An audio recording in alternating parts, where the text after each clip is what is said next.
a tale. Well, there's a place I've come to know well, led by a man named Sty. He's full of stories, he is quite a guy. Sit around the campfire and hear him tell his tale. Some may be able to relate to him quite well. We're all just people looking for a place to go. Well, Sty has made one, and it is quite a show. Come meet Sty, he's quite the guy. If you're feeling lonely, come and make a friend. If you need a story, on Sty you can depend. His voice is soothing like a lullaby. Sometimes he brings a tear to my eye. Sit around the campfire and hear him tell his tale. Some may be able to relate to him quite well. We're all just people looking for a place to go. Well, Sty has made one, and it is quite a show. Come meet Sty, he's quite the guy.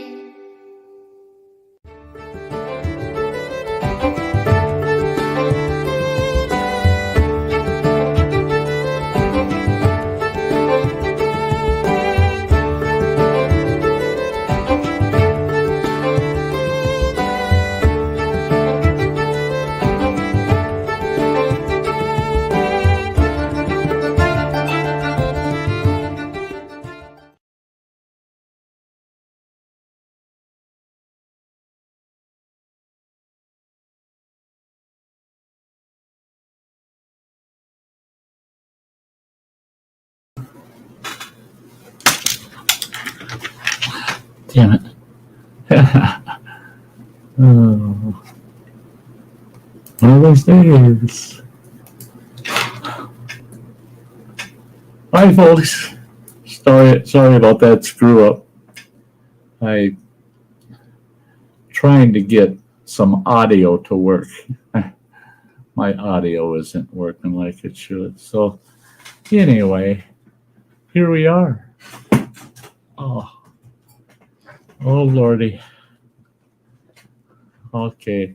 A disclaimer right up front, folks. Diane is old self. And I'll do my best. I'll do my best today. And today's Sty Story is today. It's the show. That's the story of today. The story of today is just the fact that I'm sitting here live with you folks. I am so happy to see all of you. Oh, I needed this.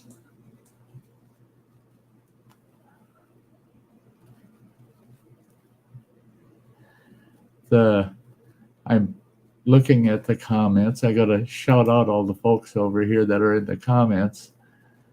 Bradley Whitworth. Yes. Oh, God, Bradley. Kathy Kahan. Hey, sweetheart. Old Country Homesteading. Great to see you. Oh. Grilling and chilling with Mojo. Hey, Mojo, brother. Hey. There's Mr. Fulton. Mary Jones. Here, now I'm caught up. I can start popping people up. There's Mary Jones.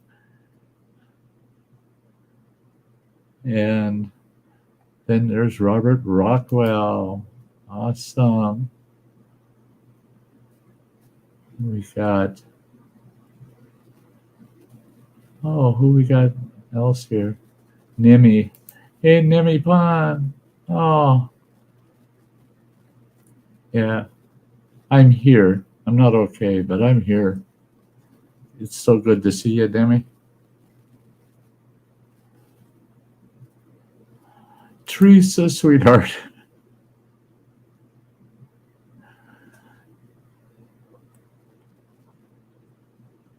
There he is. Metal music. Yes. Drink a cheese pizza for me, man. Yeah. Don't I wish? There's plain old Chuck. Hey, buddy. Right back at you. Hands ruined. Oh, you folks.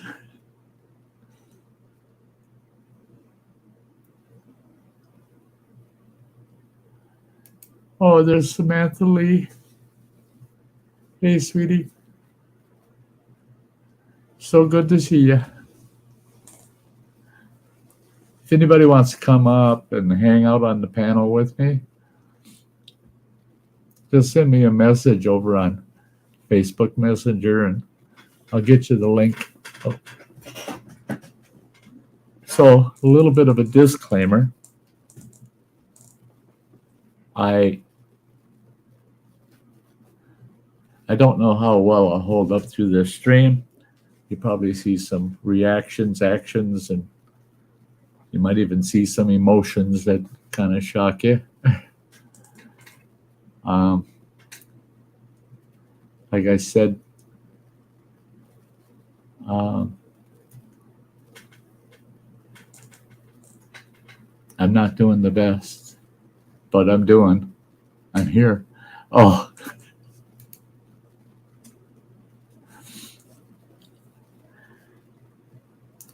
Mariah. The only reason I'm doing this show is because of you.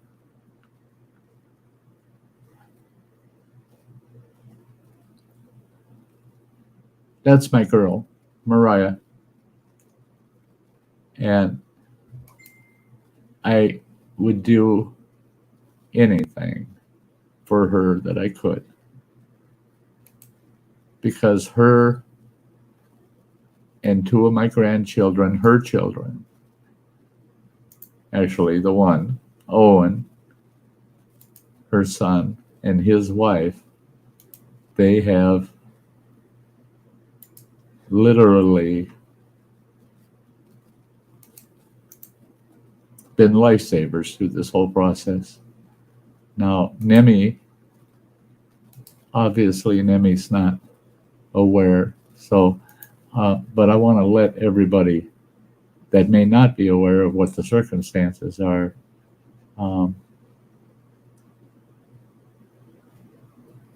Okay, I was diagnosed with esophageal cancer, went through all the chemotherapy, went through all the radiation therapy, and back over a week ago, I went to the Mayo Clinic in Rochester, Minnesota, and on the 27th of July, they removed the majority of my esophagus and a large top portion of my stomach. That should have gotten rid of the cancer, right?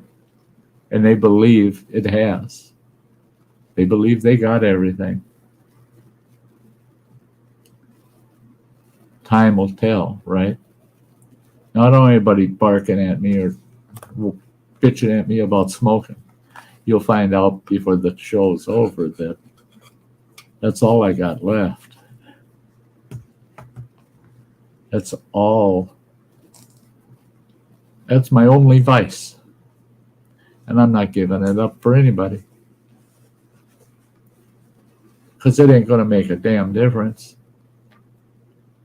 I was even told that flat out by a half a dozen doctors over the last week and a half. They said, we don't want you to smoke, but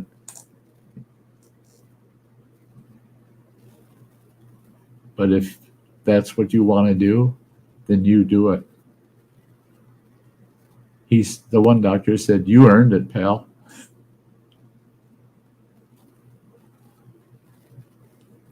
So, on the 27th, I went in, they did the surgery. I was released up from the hospital last Wednesday. Was it Wednesday? Yeah, this last Wednesday. So I've been home Wednesday evening, Thursday, Friday, Saturday, and today is day number 4 I'm home. That's been a good ride. I was only home less than 48 hours and I was right back in the hospital here locally where I live. Right back in the hospital. Feeding tube all blocked up. Took them 4 hours to get things straightened out.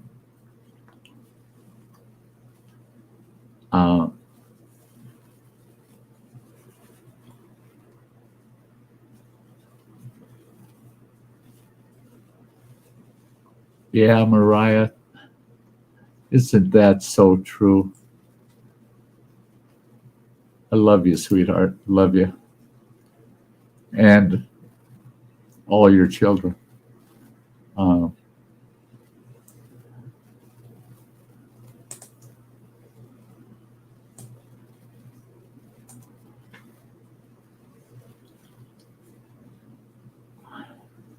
Hey, Dennis is in the house. Good to see you there, buddy. Yeah, I'm up, and I'm not very about, but I'm up. Mojo, I did send you the link. I'll let me double check. Yeah, I did. So if you do want to come up, come on up, buddy.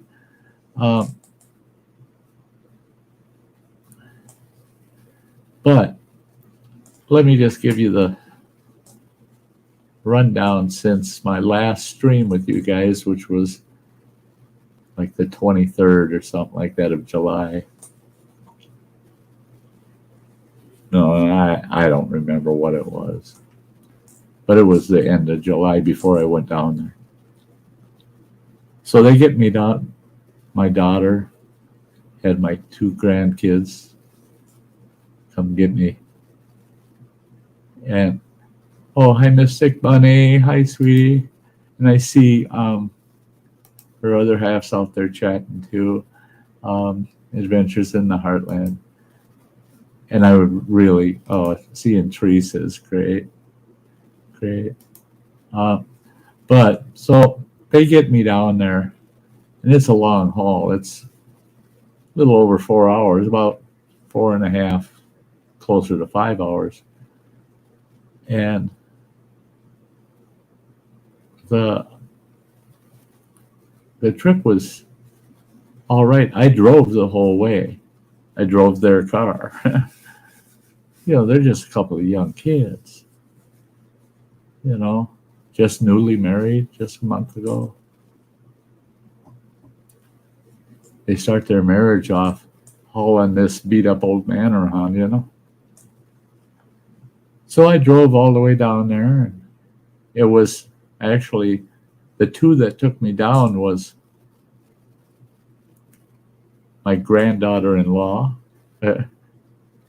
and a future granddaughter-in-law, more than likely, the girlfriend of another one of my grandsons. And those 2 gals, they kept me company all the way down. And we got to Rochester all right. They got me to my hotel. Made sure I got checked in okay and everything.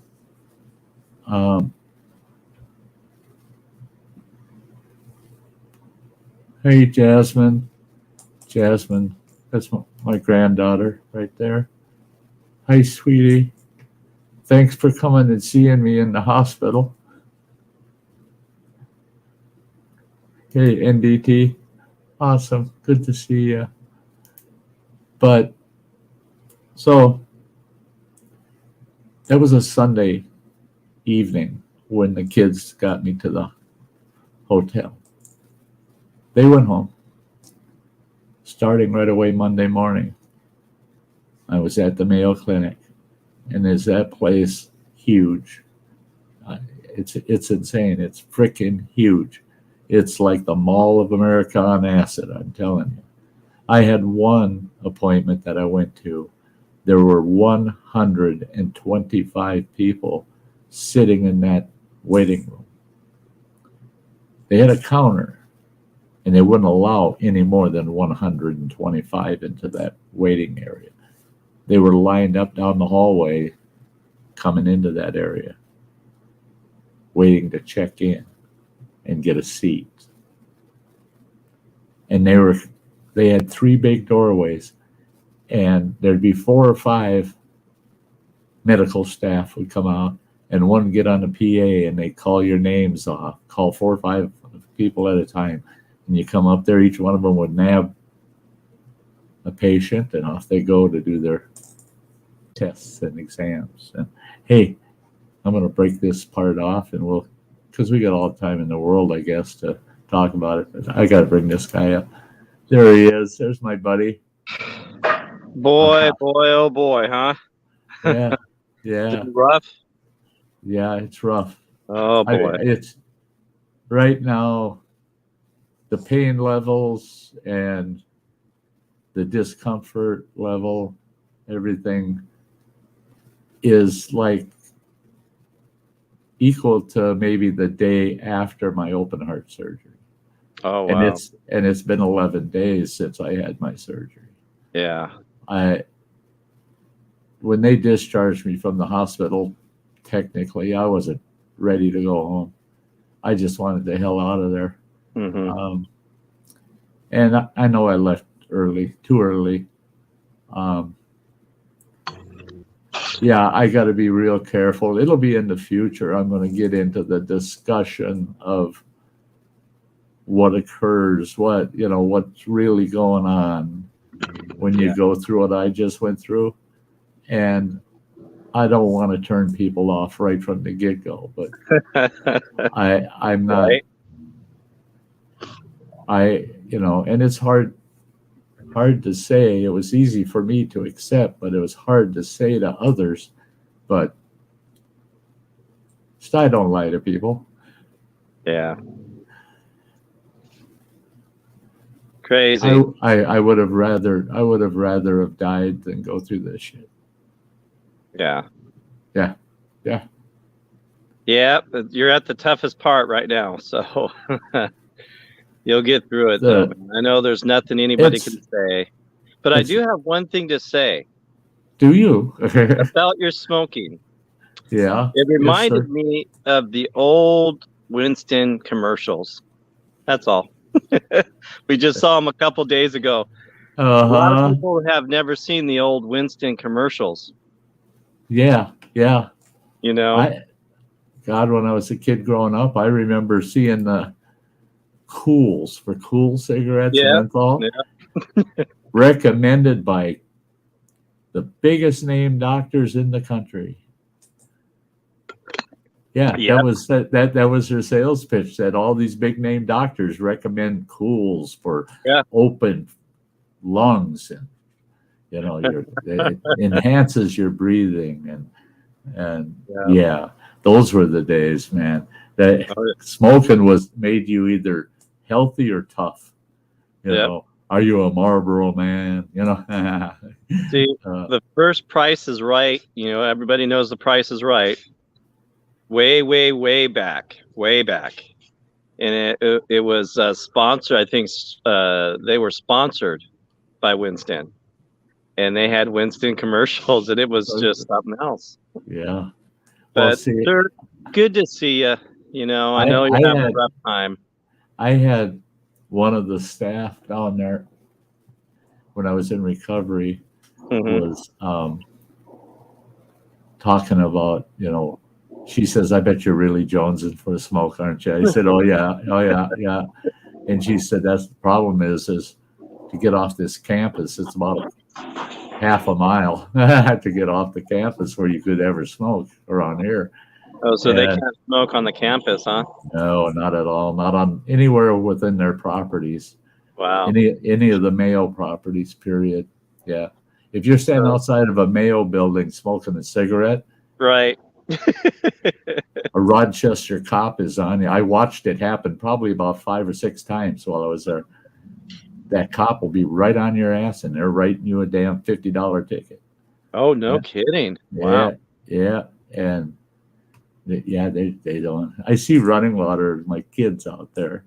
Yeah, it's good to see you, Sonny boy.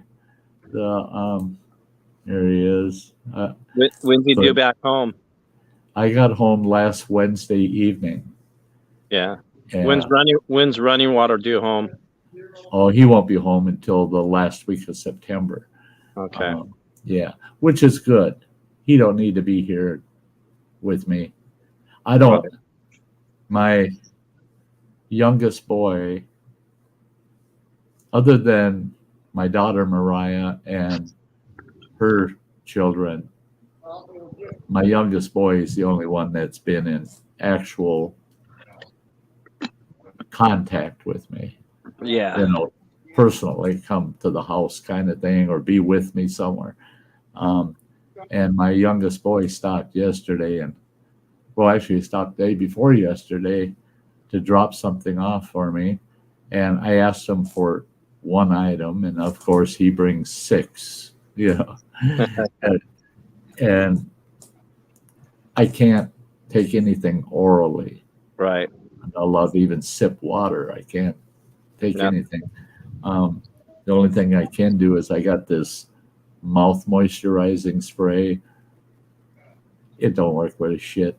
Yeah. And this sore throat spray I'm allowed to use, but only very occasionally. And I convince myself I have a sore throat once in a while just so I can have something in my mouth and swallow. But yeah, he stopped yesterday.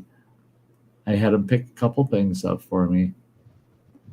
And he spent 4 hours here when he got here. But he brought me 2 big packs, big shrunk wrap packs of bottled water.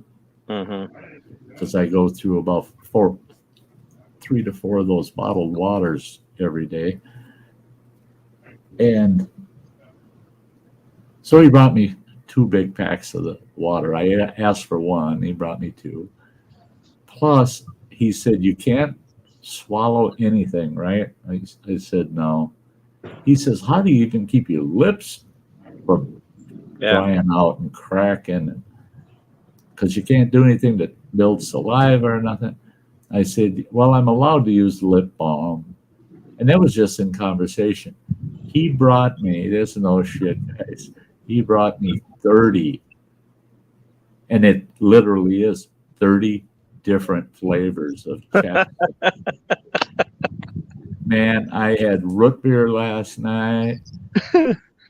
I had bacon this morning. I got breakfast. Awesome. I got some that are for breakfast. It's got every damn sweet cereal you can imagine. You open them, smell them. That's Fruit Loops. That's Cocoa Puffs. That's awesome. So I put that chapstick on, and it covers up the nasty taste I have.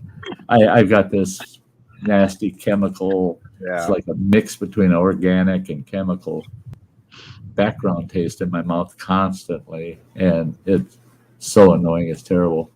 Almost makes you feel sick to your stomach. And so now I don't have, that covers that up, so that is helping. And I do have to say I'm getting better day by day. But it doesn't matter how much better I get. It's so far from getting up to the starting line again. I'm actually still behind that starting line. And the diet they have me on through this, you can't see it on camera, but right next to me here is a IV pole with a pump and a bag full of this crap. Your breakfast, lunch, and dinner. Yeah, Nutrin 1.5. It's supposed to, at an absolute minimum, maintain my weight and should be putting pounds back on me. Well, I've lost 4 pounds since I got home. So, oh, wow. It's still not enough. And that thing runs 24 hours a day. it's pumping food into my system, that liquid, 24 hours a day. And how long is the recovery? The recovery is a minimum of 8 weeks. Okay. I go in 2 weeks. I got to go back all the way down to Rochester that day on a long trip. That's a 500-mile round trip. Wow. But I got to go back down there. They're going to go look down the esophagus, check everything out, and then they'll do, if everything looks okay, they'll do a swallowing test, basically. Mm-hmm. They'll have me drink some barium, and then they'll do an x-ray. And they're just doing this swallowing test, and then they'll determine from that point whether or not I can start sipping water, clear fluids. Yeah. So they said that'll be 3 weeks after the surgery before I can even sip something. And then I go for another 3 weeks and go back to them. And if I'm getting enough moisture, staying hydrated from that, then they switch me up to like cream soups and things like that. Oh, cool. Anything without particles in it, but it can That'll be like the best meal ever. You drinking some of that cream soup, huh? Oh yeah, I tell you what, it'll be gourmet. And my youngest boy, he was a cook for years and years. 19 years he worked in the kitchen. Wow.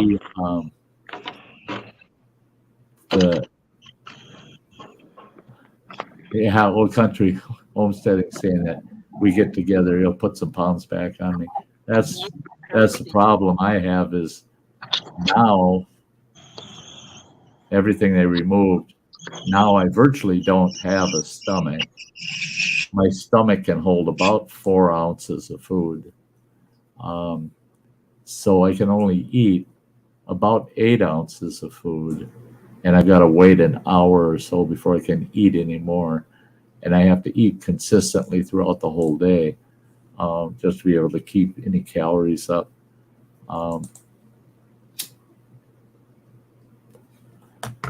It's a pain in the neck. I just want my basic health back. It's what I'm looking for. But I'll tell you, here's what happened. So I get home.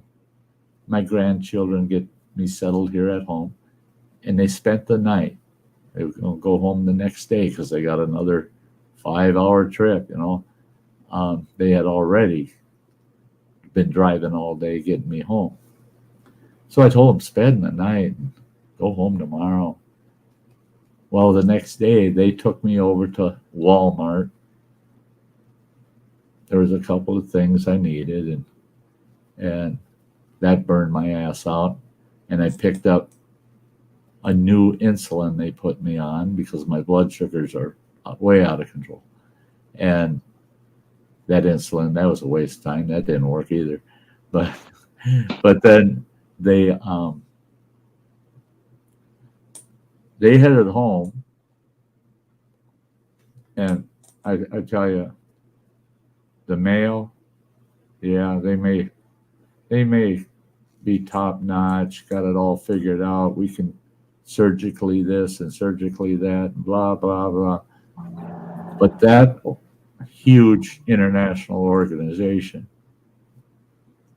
they have got to have a whole remake of their post-surgical procedures. I felt that I had been tortured for 7 days when they released me. I mean,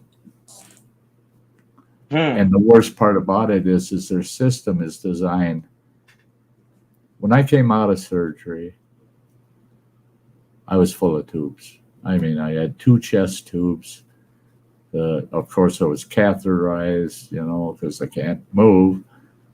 So I got the 2 chest tubes. I've got my daughter posted that picture of me giving. It was fuck cancer. That tube coming out of my nose isn't a tube. It's actually 3 tubes that went up in my nose. And one goes as far as what's left of my stomach, one goes in the small intestine, and one goes much further down. And that's all balancing pressures and stuff in my system. So I got that hanging out of my face. I got the 2 out of my chest. I've got the feeding tube now because I can't eat. And I had 2 IVs in each arm. And right away they start in with, well, you're going to have to this, and do this and this and this and this. Okay, I heard that from this first group. Then another group comes in and they tell me, you're going to have to do this, and it's the same stuff but done differently. It was so convoluted, their approach. I was lost. I was totally confused. It literally got me to the point mentally and emotionally where I gave up. I couldn't keep up. I couldn't keep up with everything they wanted me to do.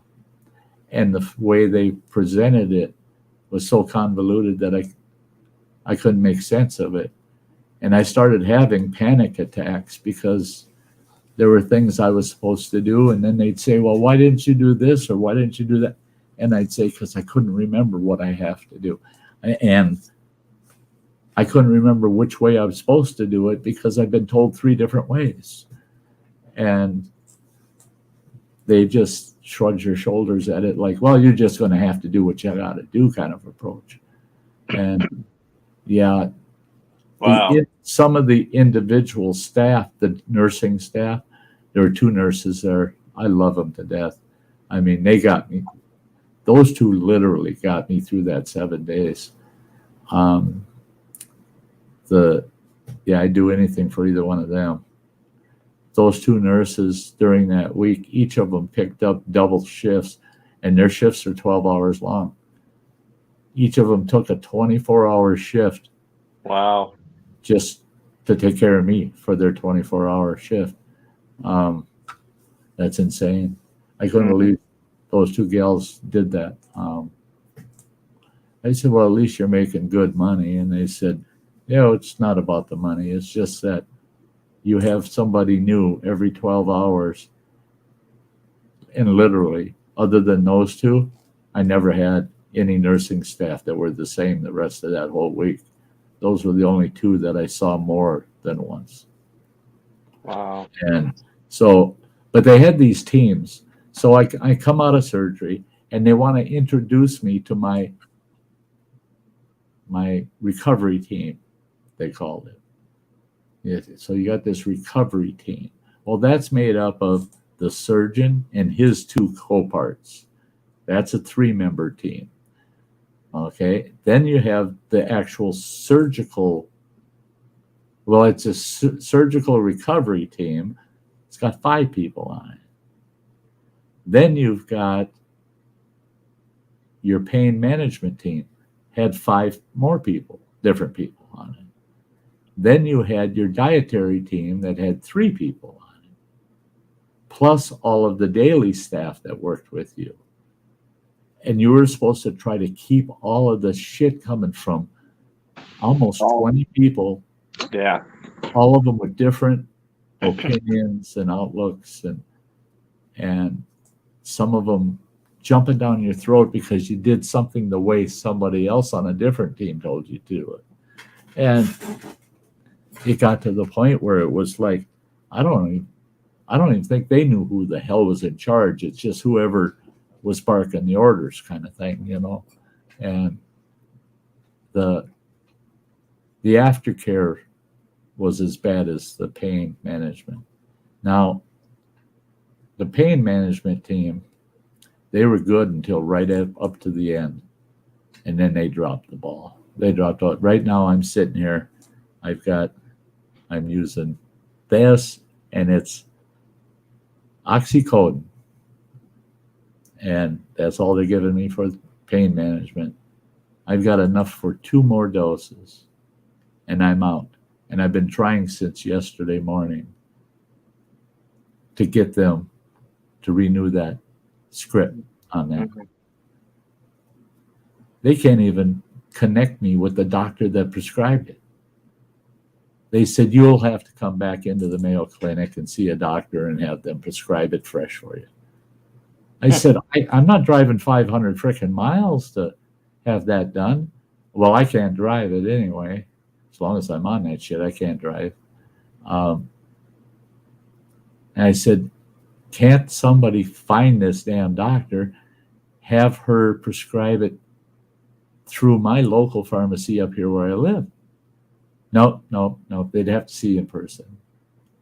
So I got a message into my primary doctor here, who is taking herself out of the picture, let the Mayo do its thing, and then she'll get involved at the tail end, right? Well, now I drug her back into it. I said, this is bullshit. The aftercare is nuts. So another thing, I get home, the kids drop me off, they spend the night, they go home. Everything seems to be going fairly okay. I'm a little nervous. I've got 2 big dressings on where they removed the chest tubes because they were draining so bad. And I had these huge dressings, gauze dressings on each, one on each. And I'm not showing people. My daughter was going to take pictures for me, but I told her, no, let's not do it, so that people could see what they did to me. You don't want to see that shit. You do not want to see it. On my right side,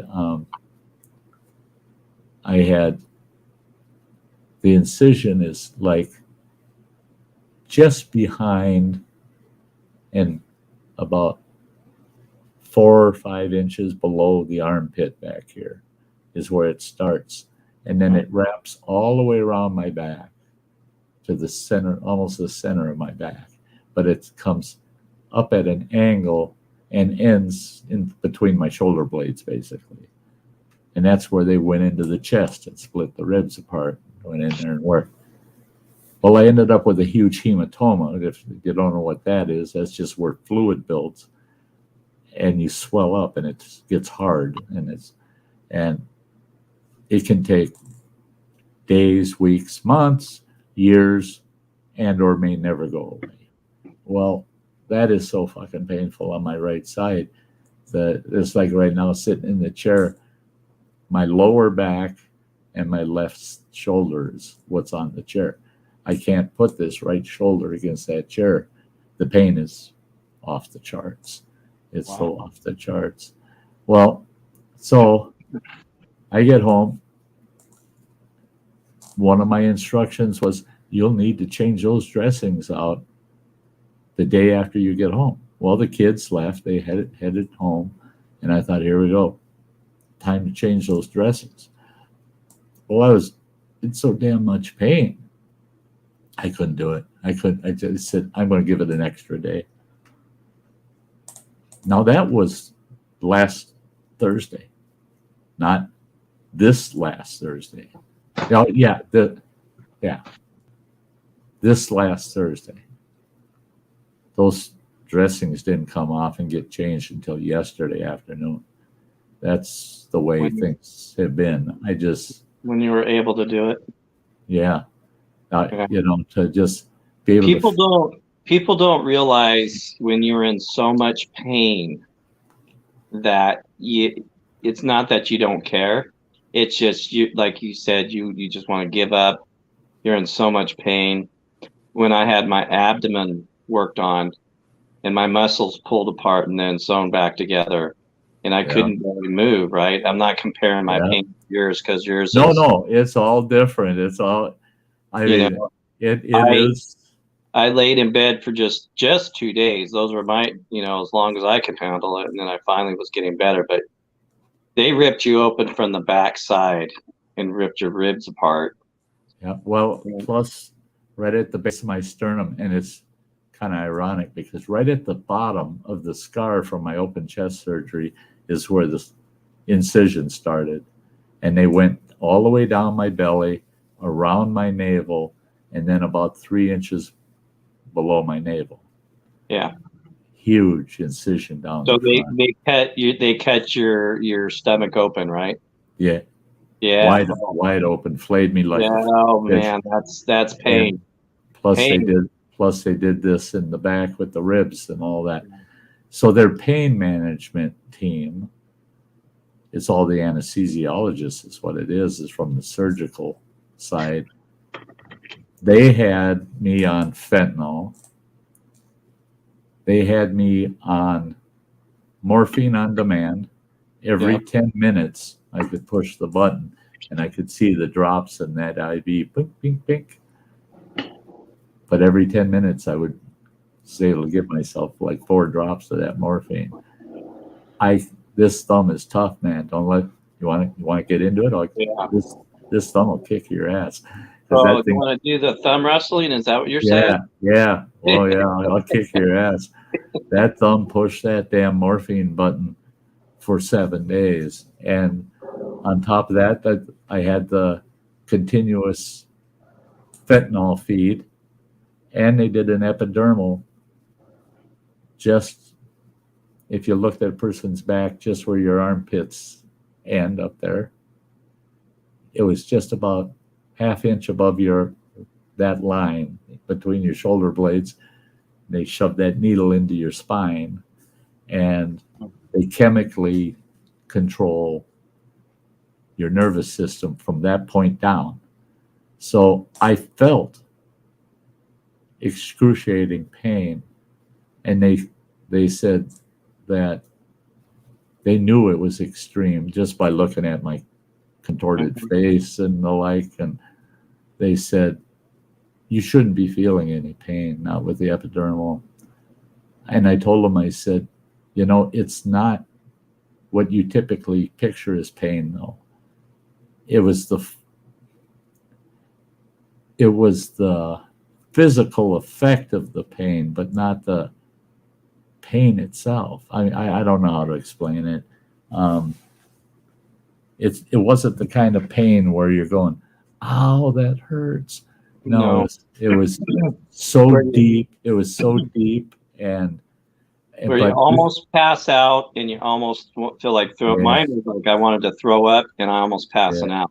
Yeah, and so they got me on 2 opiates and that epidermal, and it's not kicking the pain, and that's the way it was 24/7 for 6 days before they backed off on the stuff. On the 7th day, when they discharged me, they just unplugged all that shit, give me this oxycodone, and said, "Bye, go home." And that oxycodone is all that does is take the rough edges off. So it got bad. It got so on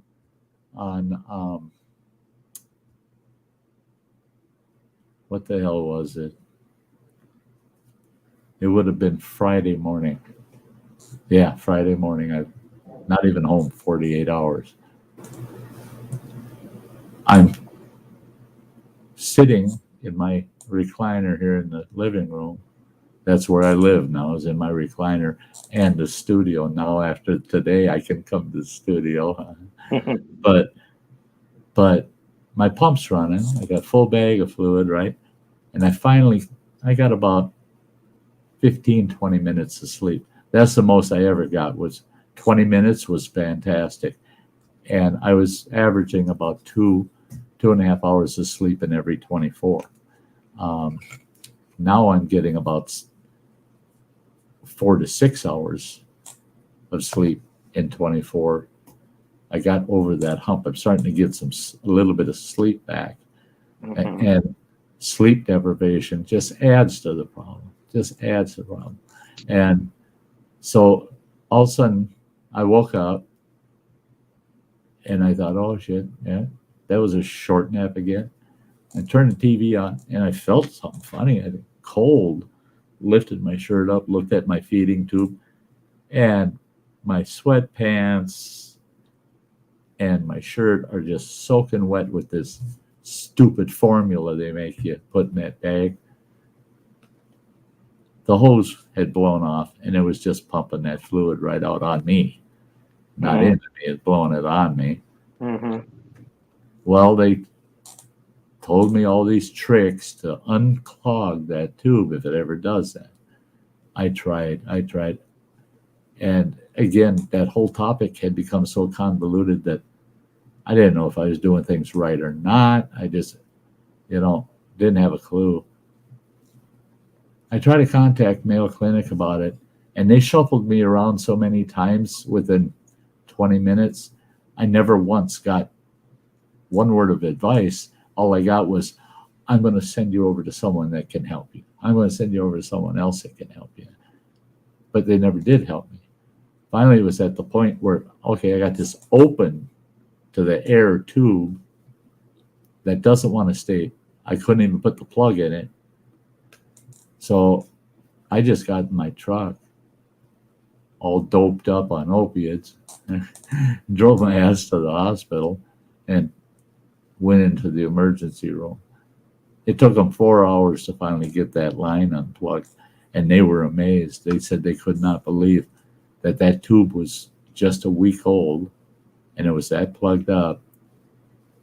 And it was at the point where the doctor in the emergency room said, if we can't get that plug to move, dissolve or move, we're going to have to send you to Duluth to the hospital. They're going to have to put you under an X-ray and go in with a wire and try to rotor-root that tube out. But if they feel it's too risky, then they're going to put you right into surgery again. And they're going to have to cut you open again, and they're going to have to place a new tube in a new location. And the 3 gals that worked on me for that 4 hours, they're amazing. They were absolutely amazing. The one gal, she goes, I got the answer. She said, just let us get the supplies together. And I said, what's the answer? And she said, Coke. We need Coca-Cola. I go, seriously? And she goes, well, yeah. And I said, we already tried that. They already tried using Coke. Because what it does is it digests that built up thick fluid that builds up, and it basically digests that, breaks it down, and then it opens that plug up. But you got to sit there with one of these big ass syringes, and you're pumping that Coca-Cola against the plug, away from the plug, against the plug, away from the plug, and you can only move. You're moving maybe 1 milliliter of fluid. All that's moving, just tiny. That gal, she said, no. The other 2 gals, I understand. They use cola, and they use the equivalent to Sprite. And she said, there's only 2 things that work for this: name brand Coca-Cola, name brand Sprite. You can't get kickoffs of any of those and expect it to work. It ain't going to work. She said, name brand will do it. She ran out, came back with a little bottle of Coke, poured some in a glass, filled that syringe up, got on there. Took her about 10 minutes. Cleaned it right out. Wow. So that's what I had my youngest boy pick me up that, in case you that afternoon. Some Coke. I said, all I need is like a 16 or 20 ounce bottle. And no, he brought a 6-pack instead. Yeah. But the fact that I ended up back in the damn hospital, another IV, all that bullshit.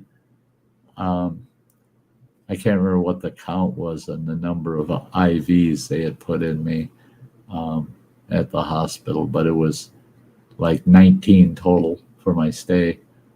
19 different IVs they had to put into me.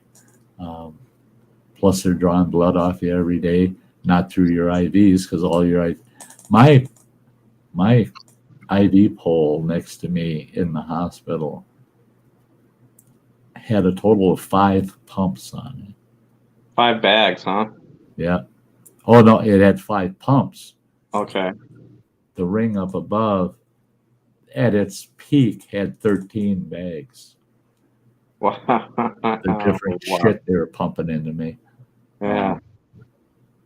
Native Coots is out there. Hey, sweetheart. So good to see you, Lone Dog. Justin Anderson. I'm sorry for ignoring the chatters out there. I don't mean to ignore. I really don't. And Gemma's Journey Grace is there. Hi, Gemma, sweetheart.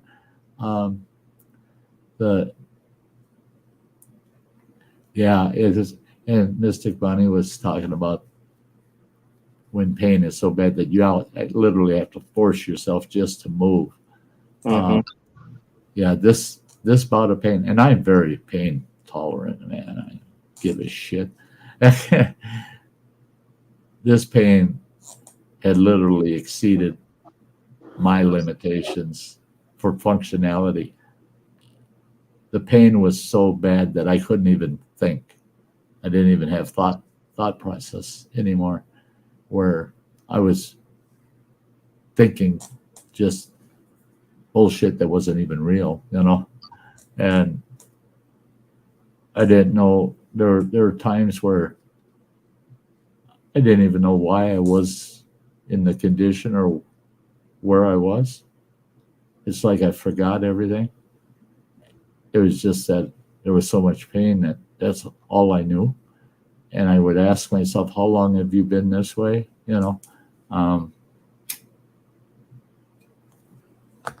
I'll be totally honest about it, and I'll go into more detail down the road someday, but I gave up 3 times in the last week and a half.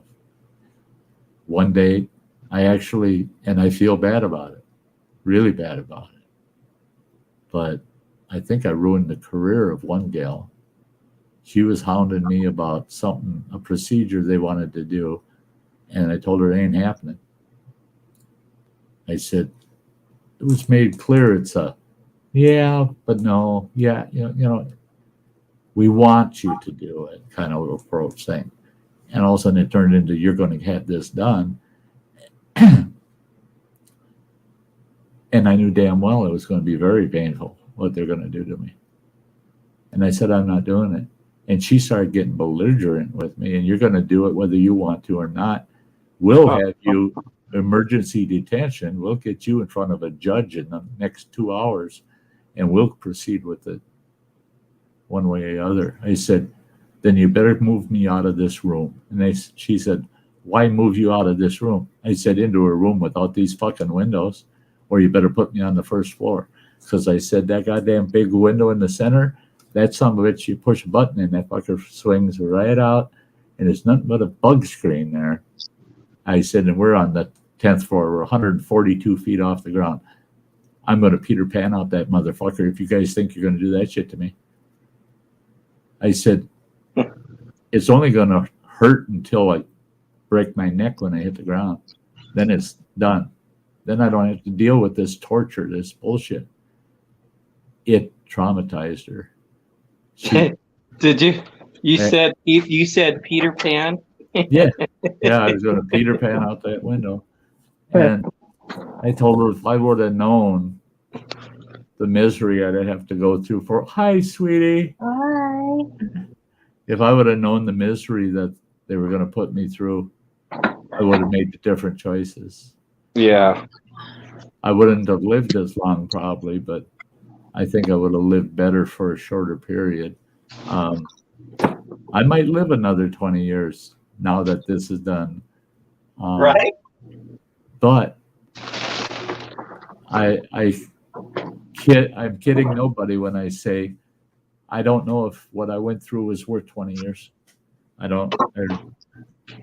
Now I said that back in March when I had my diabetic coma, that was the worst thing I would ever allow myself to have happen again. This, if they popped up 6 months from now and said, oh, you got a reoccurrence, we got to go back in, we're going to cut this out or that, I'm going to tell them, fuck you. Ain't happening. I'll starve to death first. I am not putting myself back through that.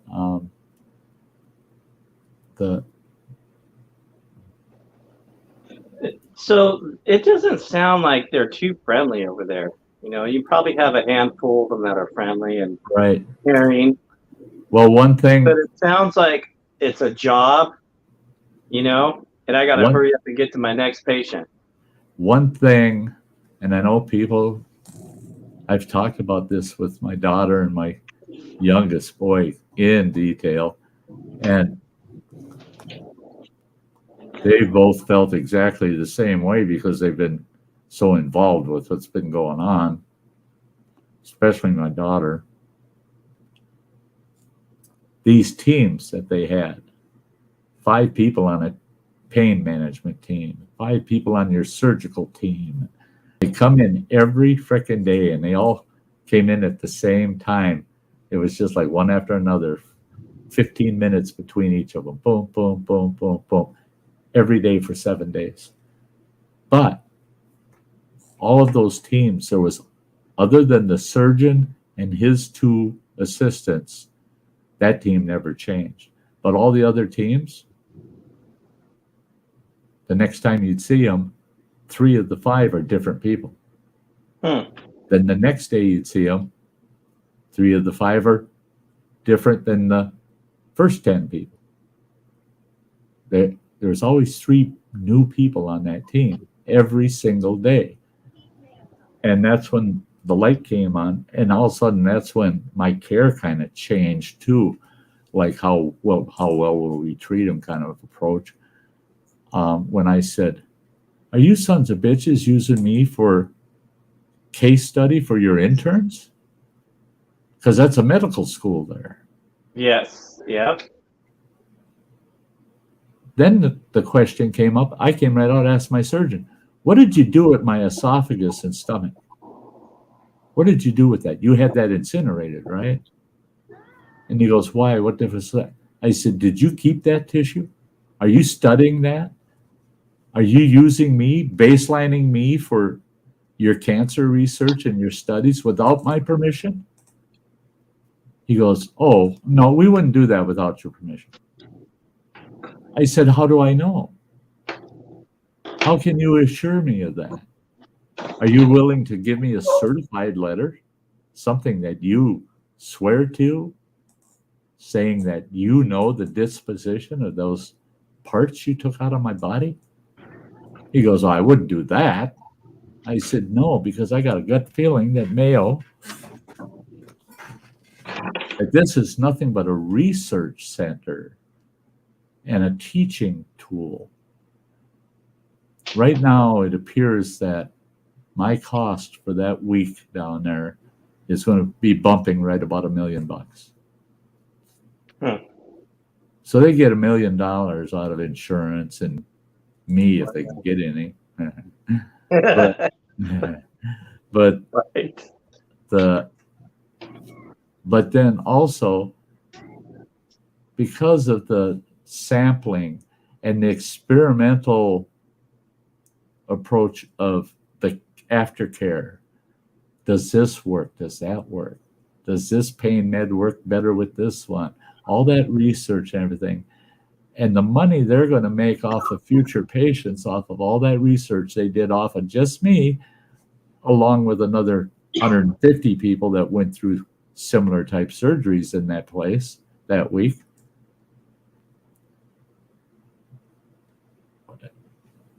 That to me, that'd be like saying, well, the mechanic's not going to tell you what he took off your car. He's just going to tell you what he put in it. And because what he took off your car, he could sell for $300 and you won't even know it's missing. And I come to the conclusion that is what the Mayo Clinic's not about saving your life. No, it's about research. That's what it's about. I don't believe their system doesn't actually care if you make it or not, as long as they can get some good data off of you. I honestly believe that.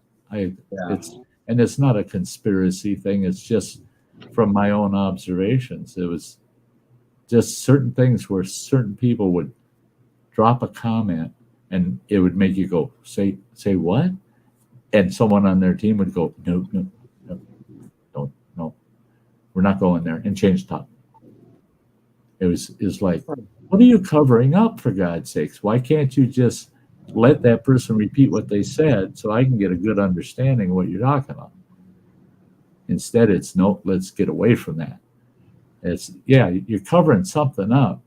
And I had that feeling for 5 of those 7 days in recovery. I had the feeling that a good 80% of everything I was told or done to me was covering something up. Oh, really? Yeah, that's the feeling I had. It was pretty odd. There were things I just didn't. Hey, Captain Kevin, good to see you, Grandpa. But yeah, now through my own, the Mayo system is so great, going to cost you $1 million, but they'll save your life. They're going to make you pretty fucking miserable to get there, though, I guarantee you. And once they're done with you, I can't get any aftercare, man. I've been on that phone. I gave up this morning with them. I said, that's it. I'm not even going to try anymore. I was on my medical portal right on the internet. You can talk to all your doctors and shit. 17 between yesterday and this morning, 17 comments or requests that I posted to all the doctors down there, all the staff that you're supposed to be able to contact for aftercare. I haven't gotten a single response. I go to the hospital, they open that plug up the very next morning, yesterday morning. By 10 o'clock, my phone's ringing. Didn't recognize the number, answered it. Here it's the staff at the emergency room doing a follow-up to see if the feeding tube's still working fine, everything's good. And they gave me a hotkey number. If anything, they said anything with your feeding system goes haywire and you don't know how to deal with it, don't worry about it. Call that number and you can come on in. We'll have a room ready for you and we'll get it taken care of. Now, how can this small town hospital provide that kind of care, which is this surgical aftercare, but the Mayo won't provide it? It's not available. They say it is, but it's not. It's just like my prescription for that med. You can't reach that doctor. And then they did say if I did reach her, I would still have to pick it up at their pharmacy. And it's, yeah.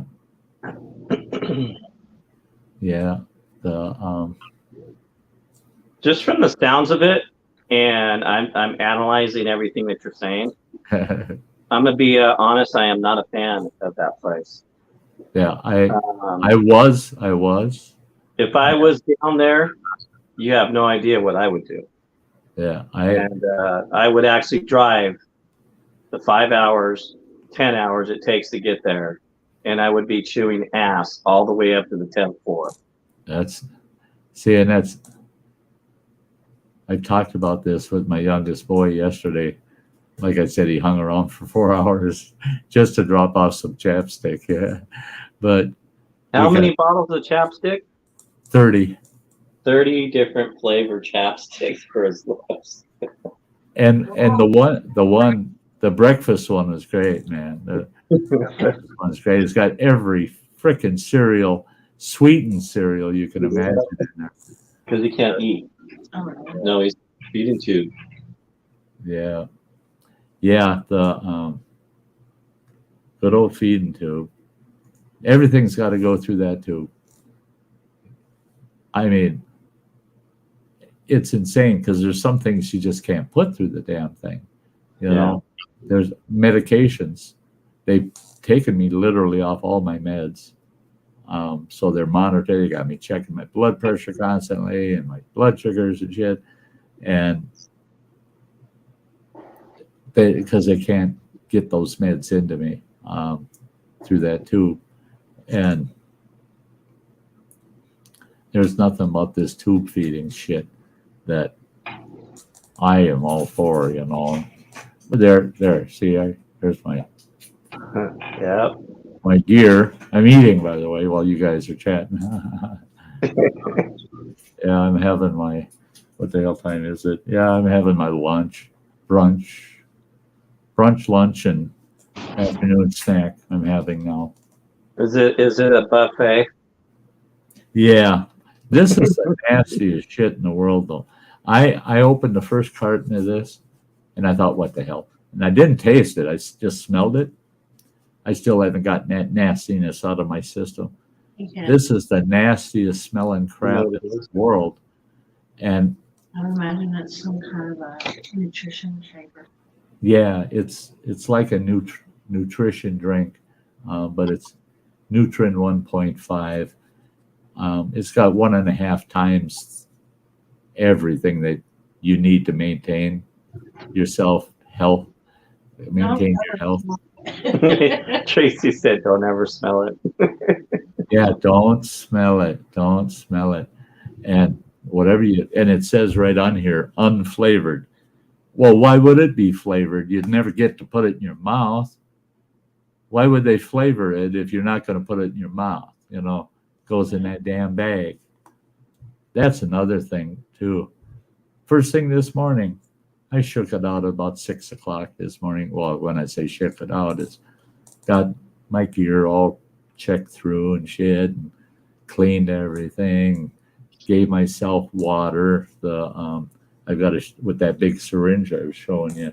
This thing here, I've got to have 6 of these syringes in water every day minimum. And I just disconnect the hose from this machine. I put this on the end of my tube and I just shove that water in me. And then anytime I take meds, I take a half of this tube of water first. Then I inject the med. Then I got to finish the other half of the tube to flush the med into myself. And so I'm doing all that shit this morning, and I'm doing an inventory of my supplies. Well, I'm going to fall short on this formula. 6 containers like this I go through every 24 hours. Okay. Guess what? These are $6 a piece. So that's what those cost, $6 a piece. The equipment, these bags, are single use. Every 24 hours, I got to take that complete bag, all the tubing. It's got this weird contraption built in the tubes, wraps around a wheel. Yeah. And that's what pumps, that's what pushes the fluid through. All of that right in the trash. And I got to put a new one on there. Those bags, that's what I did. By 8 o'clock this morning, I spent $300 buying enough bags to hopefully get me through this. Buying some of the extensions that attach at your body, and then this system attaches to that. Those are $10 a piece, and you got to change that out about every 4 days. You got to have a new one. But all of it together, I spent $300, and I haven't ordered my food yet. And the amount of food I need to make it to the end of this tube feeding, if it falls the way the Mayo is saying it will, that's another $250 in food I got to buy. And then I had to pay the rent on this damn machine too, which was stupid. Find out, and that was the thing too, is the 3 girls that were the dietitian team, 2 of them I found out work for the same company that all this equipment comes from. They don't work for the Mayo Clinic. They work for the company that sells this equipment. This outfit, what the fuck is it? Gorham. They work for this outfit. Both of them. and they hate each other with a passion. But the two of them together hate the third dietitian more than anything in the world, because the third dietitian tells you, oh, there's choices. There's choices out there. Well, that's cutting into their commissions, you know. That they don't want to give you a choice. They want to give you a sole source, you know, the one they get a commission when they sell you their shit at the hospital. So they're there because their equipment is there so they can show you how to use their equipment. Exactly. Yeah. And then I find out this morning that many of the things that this equipment uses are literally specialized to the one company. There's no other company that makes everything that it connects to that thing. Yep. That's It's all sole source. You can't get it anywhere else. Doesn't exist. But when they got me signing off on this shit, they did it when I was really at the peak of my greatest misery, and I didn't want to do nothing. Just where do I sign? Yeah, one of those. You get to that point, you know, it's just whatever. Where the fuck do I sign? Let's move on. And yeah, I signed my ass away. You know, so yeah, they're screwing me there too. My out of pocket in the last 9 days has been about $2,500 in cash that I've had to pony out. Just there was basic supplies I couldn't find anywhere. And I ordered some of these connectors. This is what goes up against your body. Anyway, this end is down here is at your body. This end has got two ports on it. That's where you use the syringes and your food and shit. These things, because of the what they call end-fit ends that are on it, that's all that will ever fit this equipment. So you got to use these. You don't have a choice. Well, these sons of bitches are $14 a piece, and you should be changing that out twice a week. And so I ordered several of those, and same with the feeding bags. They sent me home with 4 1,200 milliliter bags. Awesome. I could put 3 of these containers of fluid in there and have space for a 4th one if I wanted. Well, I do 6 a day, so it won't hold 6. It'll only hold 4. So I do 3 and then another 3 on top of that at the end. Well, the problem is this shit, after 12 hours, you don't want it going through your system. It'll clog it up. And so I run 3 bags through, and I'd have to rinse everything out, clean the whole damn system. And it takes about 20 minutes just to clean that bag and the lines. And then I could add 3 more containers to it. Well, every time I turn around and look, anything to do with this system they give me cost me an arm and a leg. Cost me a damn arm and a leg. Mm-hmm. I mean, they're wiping out all my discretionary money to the point where it's just, they come up with anything else they want me to pay for. They kiss my ass. I think and this next trip down there, that's going to cost me $200 just for the ride down there and back. You know,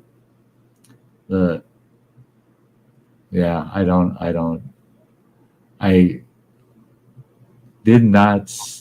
So much of this I did not see coming, you know. That's the way I have to look at it, is nope, didn't see that coming.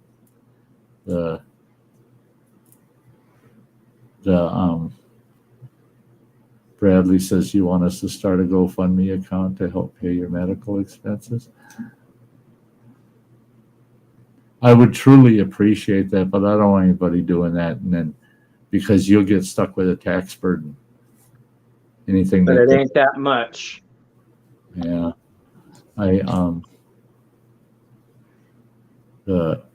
We need to do something to help out. And it's okay to accept help. You know that, right? Yeah. You know that. Can you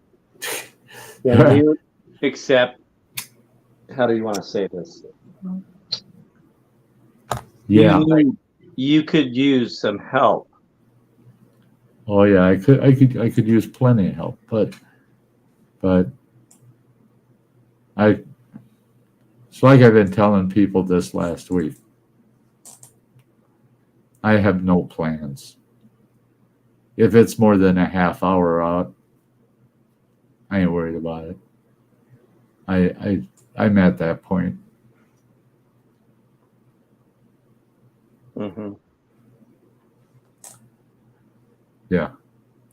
But I don't refuse help. I don't want to take it, but I don't refuse it because I know how that feels when I'm trying to help somebody else out and they refuse it. You know, it goes both ways. And I have to remind myself of that because for some people it's going to make them feel bad that you wouldn't accept their help. Yeah, I know how you are. I know.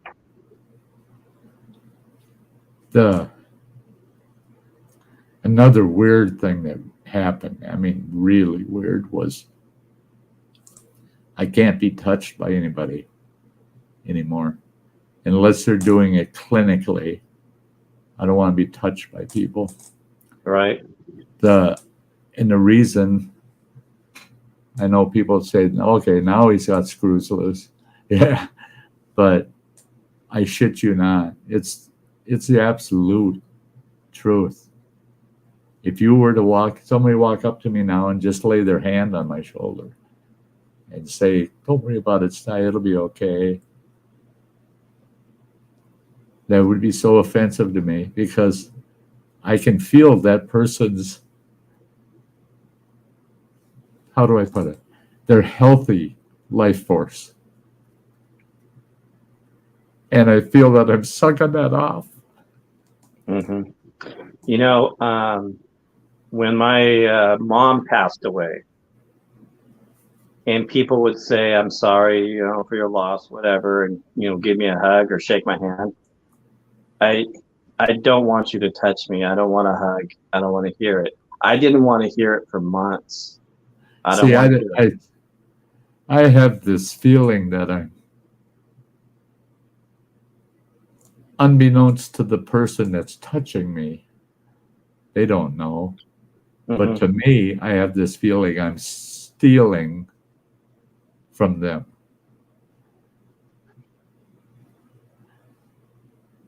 That I'm actually taking, how do I put it? I'm taking some of their good to cover up my bad, you know?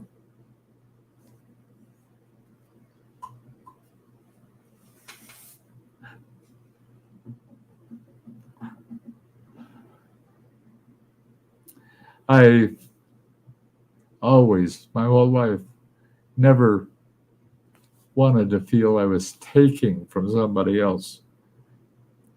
You know, just selfishly taking something away from somebody else that is theirs. And that's exactly how it feels.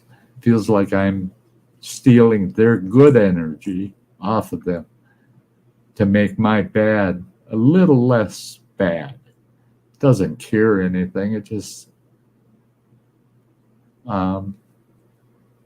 thank you for putting that up there, Native. That'll make things a lot easier. What I plan on doing. Thanks, Native Kutsa. That's my PayPal. That's my PayPal link there.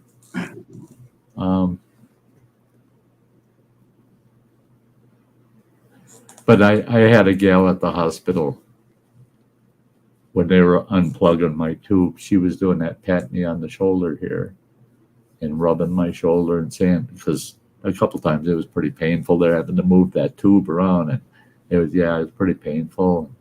And I don't know what I don't know why I did it, but I grabbed her hand and I pulled her hand off my arm and I said, "Don't fucking touch me." She had a tear down her face.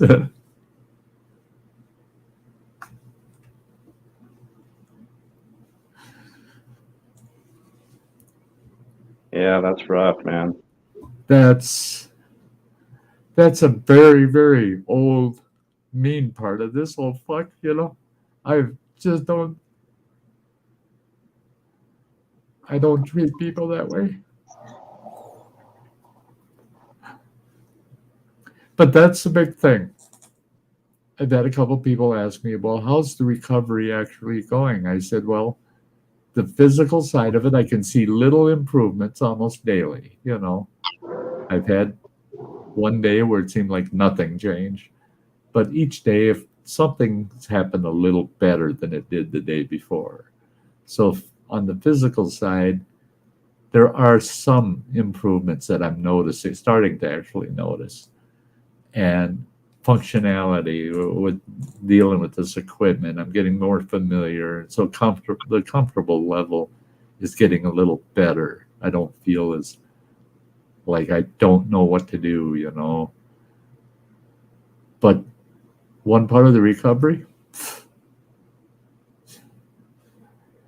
I'll tell you what, this shit, it tears you up emotionally, spiritually, and it takes a big chunk of your soul out of you.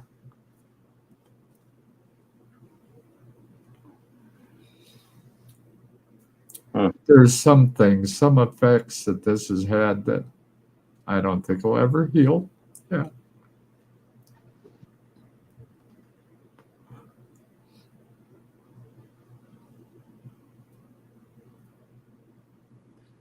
That's right, Native Kutsa. I know, and I so much understand that because that's the way I feel.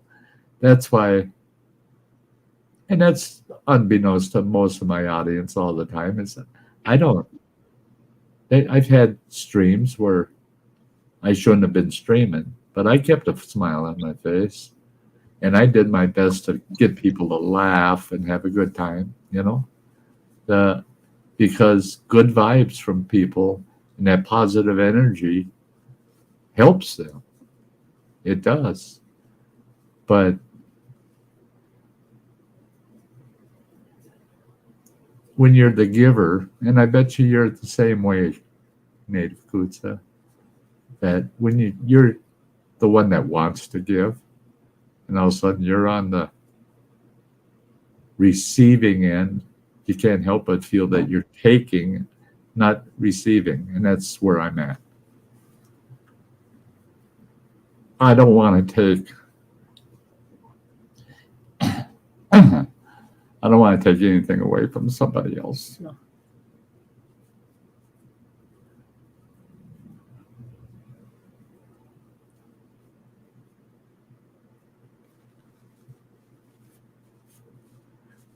But it pisses this old boy off because this has really been tearing at the emotions, you know. I like to be happy.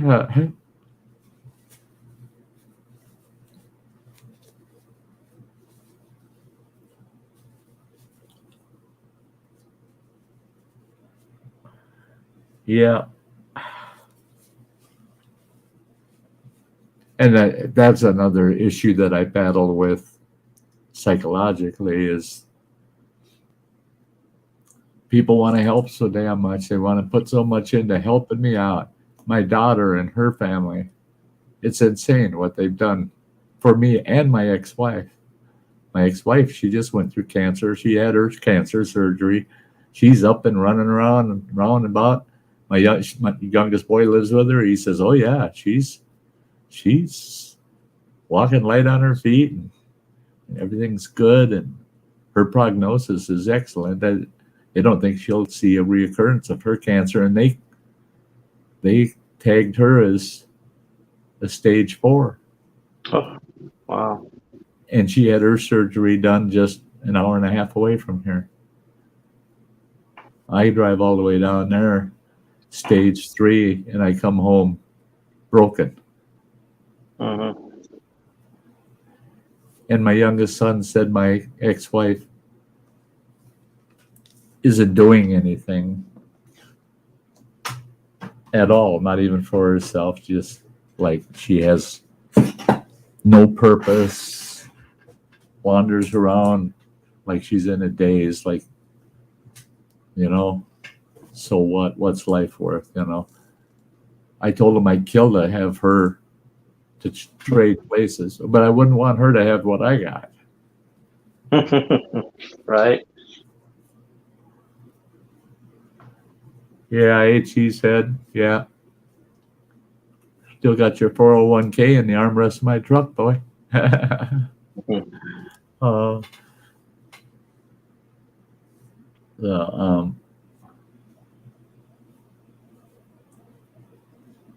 The only thing that I don't ever want to find out is that somebody did something to help me out and they're hurting. You don't do that. You help only to the point you can without reducing your how do I put it? Your standard of living. You don't take away from your life to the point where it hurts. You just don't go that far. And I had a viewer that was doing that a couple of years ago, and she was supporting the channel so much, and I found out she was on a fixed income, barely making the bills, let alone being able to buy her groceries. But yet she was supporting my channel constantly. And finally, I started kicking that money right back at her. And I said, you're not giving to me because you're hurting yourself. And what it was triggering was she was trying to help my channel out, and other channels at the same time were helping her out. So there was no need for that. I didn't need her help to that degree that she should even consider supporting me with more than what she's got. And that's, you don't do that.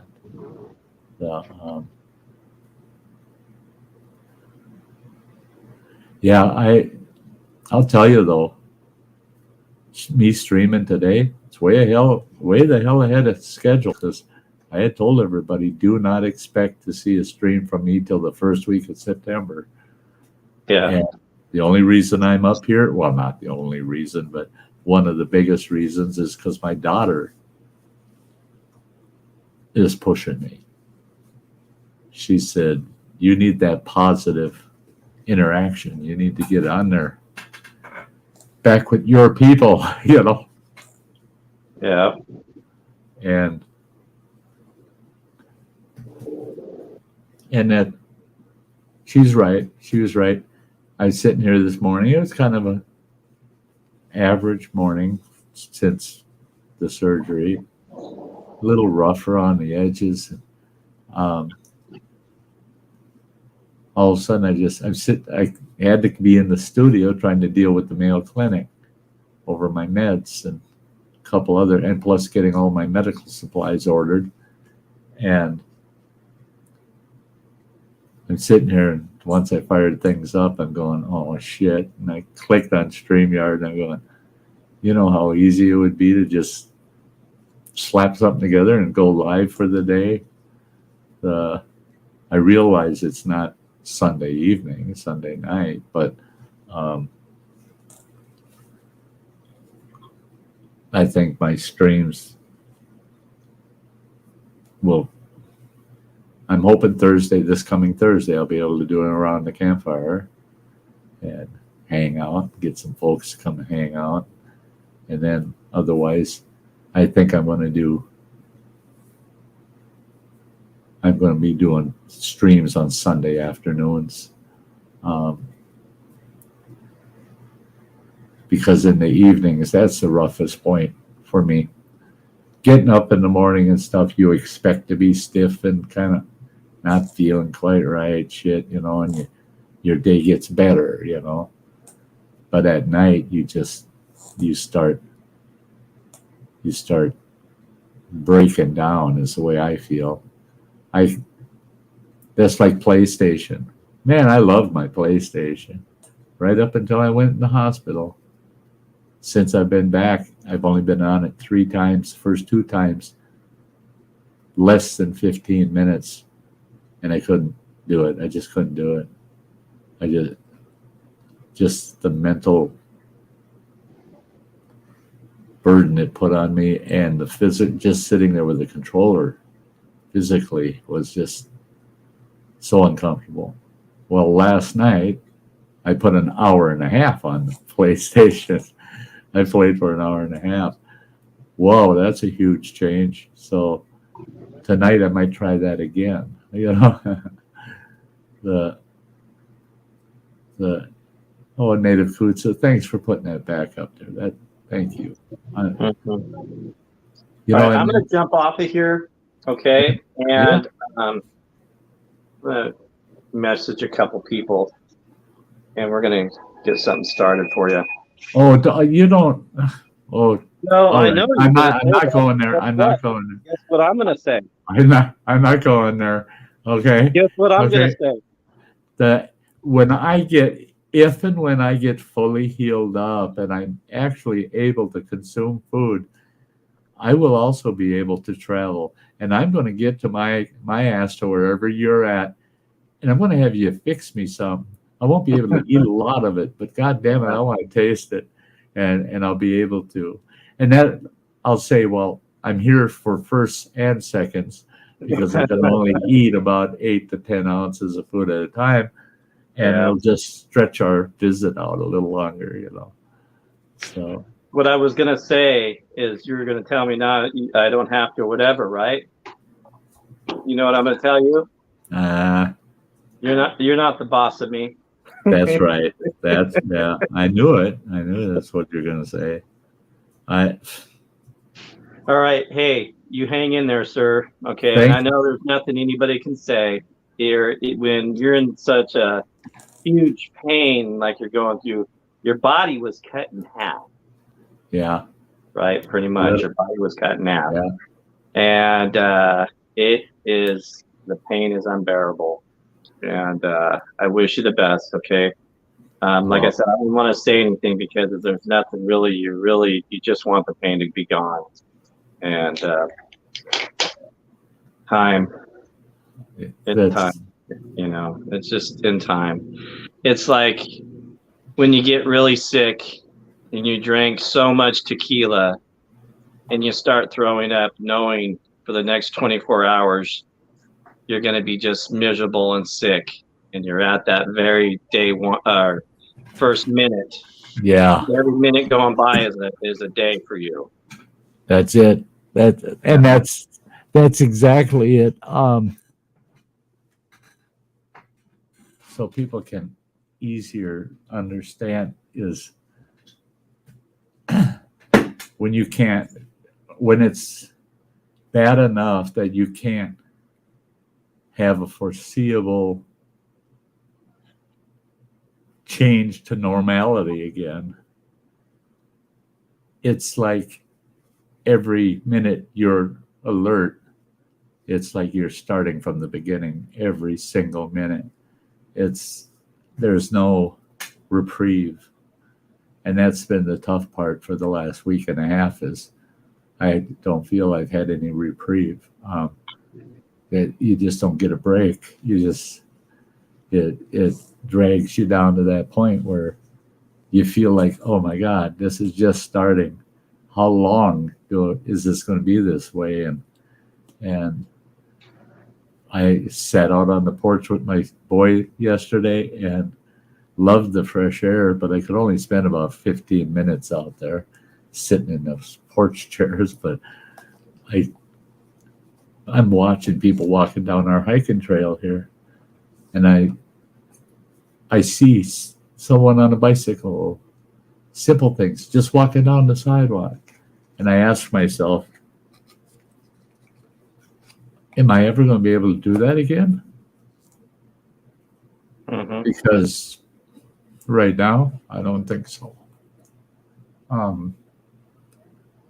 I just, and it's, people say, well, you can't have that attitude.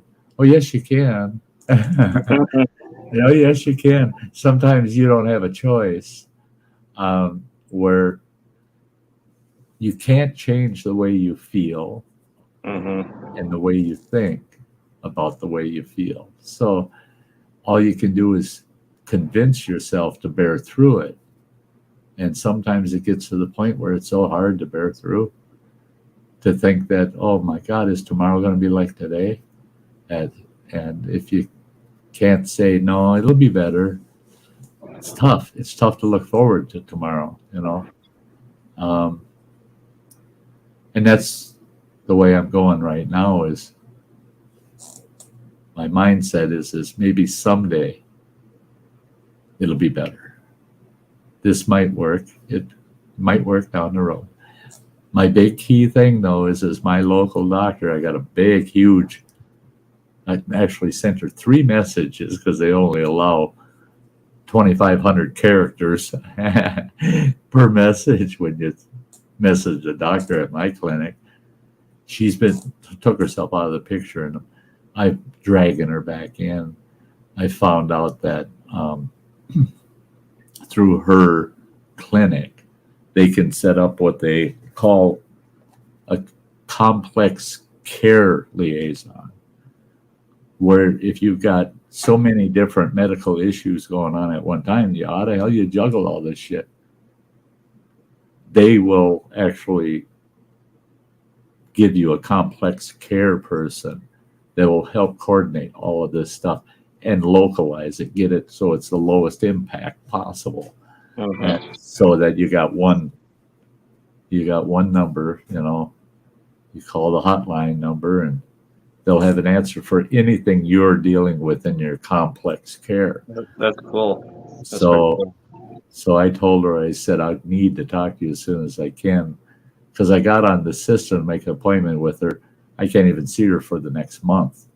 She's that booked. But all right, I'm going to jump off. We're going to let you go there, buddy. Yeah, and I will talk to you soon. Okay. Thank you so much for coming up, bud. Oh, you betcha, man. You did make today worth it. You made today worth it. Yeah. Day by day. Day by day. Yeah. All right. I'll see you. See ya. Bye-bye. Yeah. Oh, isn't he great? Isn't he great? Ain't he? I don't know how, but that was one smoke that bit the dust. Broke it in half somehow.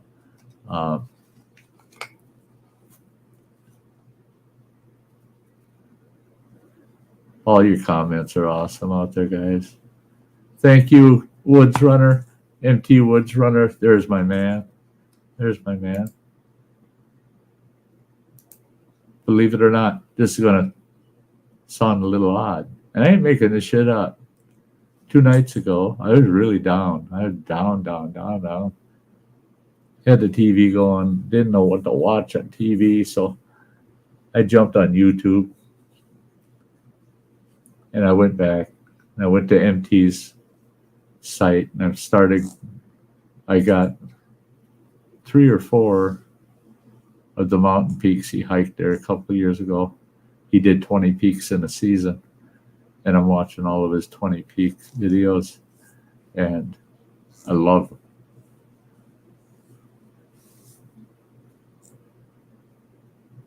Yeah, she said, don't make me come up there and give you an attitude adjustment, right? Oh, I had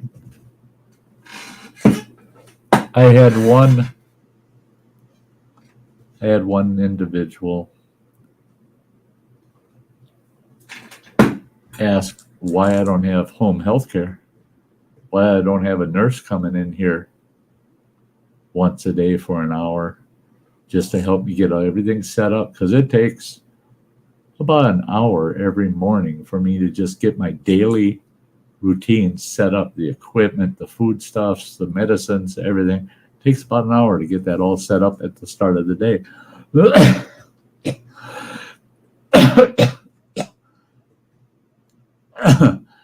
And they want to know why I don't have home health care doing that. Well, it's not covered. Medicare won't cover it. Medicare won't cover it because it's considered short-term care. If it was long-term essential care, they cover it. But because it's short-term, they're not going to.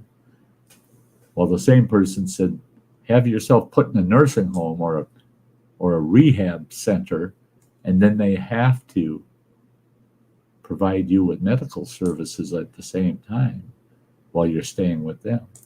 Again, if everything went according to the Mayo Clinic's idea of things going the way they should, I've got about 46 days that I would need some kind of help. Well, Medicare will only pay for 21. Yeah, it's crazy. Oh, I see. Nicholas Green. It is so good to see you, buddy. Just have to do a little shuffling here.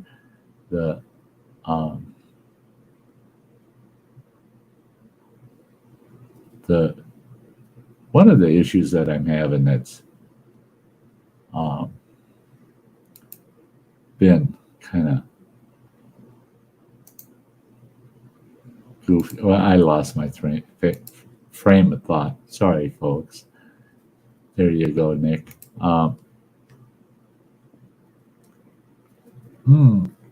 Absolutely. I'm seeing. Oh, such great people. Can you, Native Kutsa, can you message me? You can just say hi, but message me on Facebook, because it'd be so easy for me to just grab it and send you the link that way.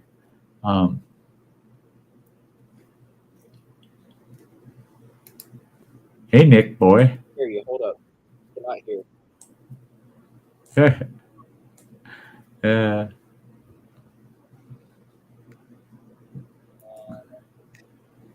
Talk now.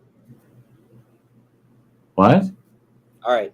I couldn't hear you. I had to change the audio. Oh. You can't hear the AC, can you? Because it's like right behind the mic. No. Okay. No, not hearing it at all.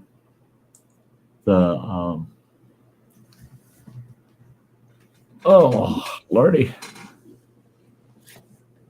Yeah, I haven't been on my system for almost 2 weeks, and mine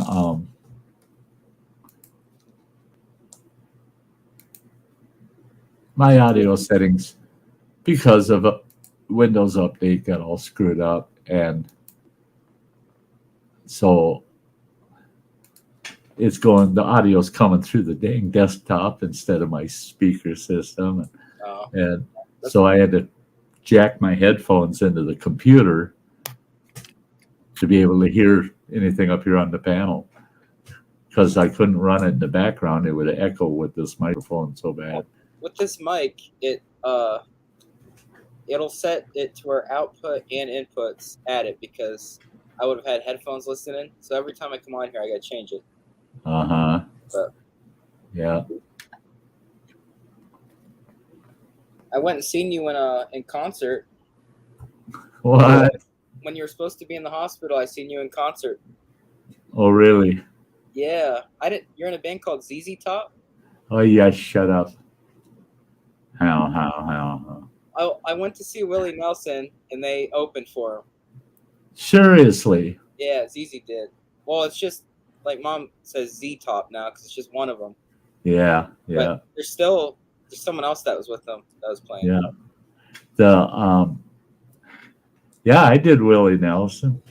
Yeah, I got VIP tickets to Willie. He wasn't 89 when you seen him, though. He wasn't a hell of a lot younger. I I can't believe he's 89. Yeah, ain't that insane? He walked out and he like pulled up his suspenders. He's really short now, but he walked out and he played with his son. It was him and his son because he can't hold a breath for more than a song now. Right. So his son would play a song and then it would go back to him. But, oh, look at here. You're going to end up switching places with this person. Hey, sweetheart. Hey. Oh, thank you for coming up on the panel. It's good to see you. Oh, now I want to reach out and give a big hug. You too. That was one thing in the hospital. Running Water gave me a tablet for at the hospital, so I had the bigger screen and easier touchpad and that. And because you'll do streams that are quite late, Mhm. and I didn't sleep at all in the hospital, so I'd have that tablet going, and all of a sudden I'd see you pop up, and I didn't even have the energy. I could just barely get over and hit the old button to watch, and I'd sit and just watch your streams just for the familiar face, and yeah, yeah, anything to take me the hell out of that place. I was just Yeah. I can imagine. it was rough. I didn't realize it either. That's one thing. I did learn a few things. One was the type of esophageal cancer I had removed. That surgery only happens about 6 times a year at the Mayo. That mine was that unique of a surgery but I have to say they botched it up pretty good. I mean, they scarred me up so much worse than heart surgery ever was.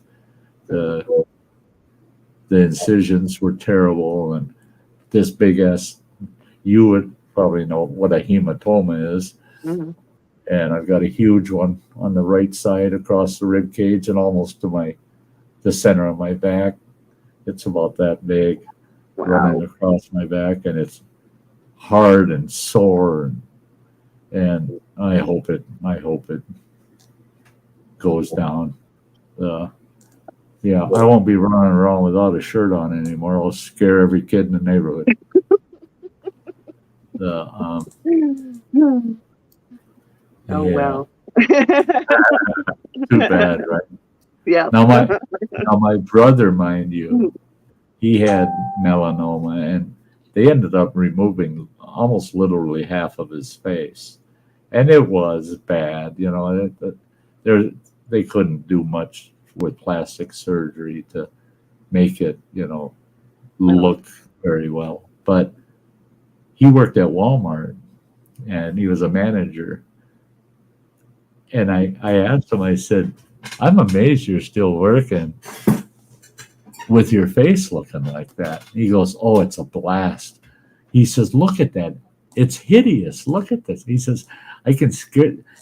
Some gal will come up with a cart with a little kid sitting in the seat of the cart, and I'll look around that gal at that kid and get that kid just screaming and freaking out. He said, people didn't realize how much fun he was having just harassing the kids with his nasty I can face. imagine.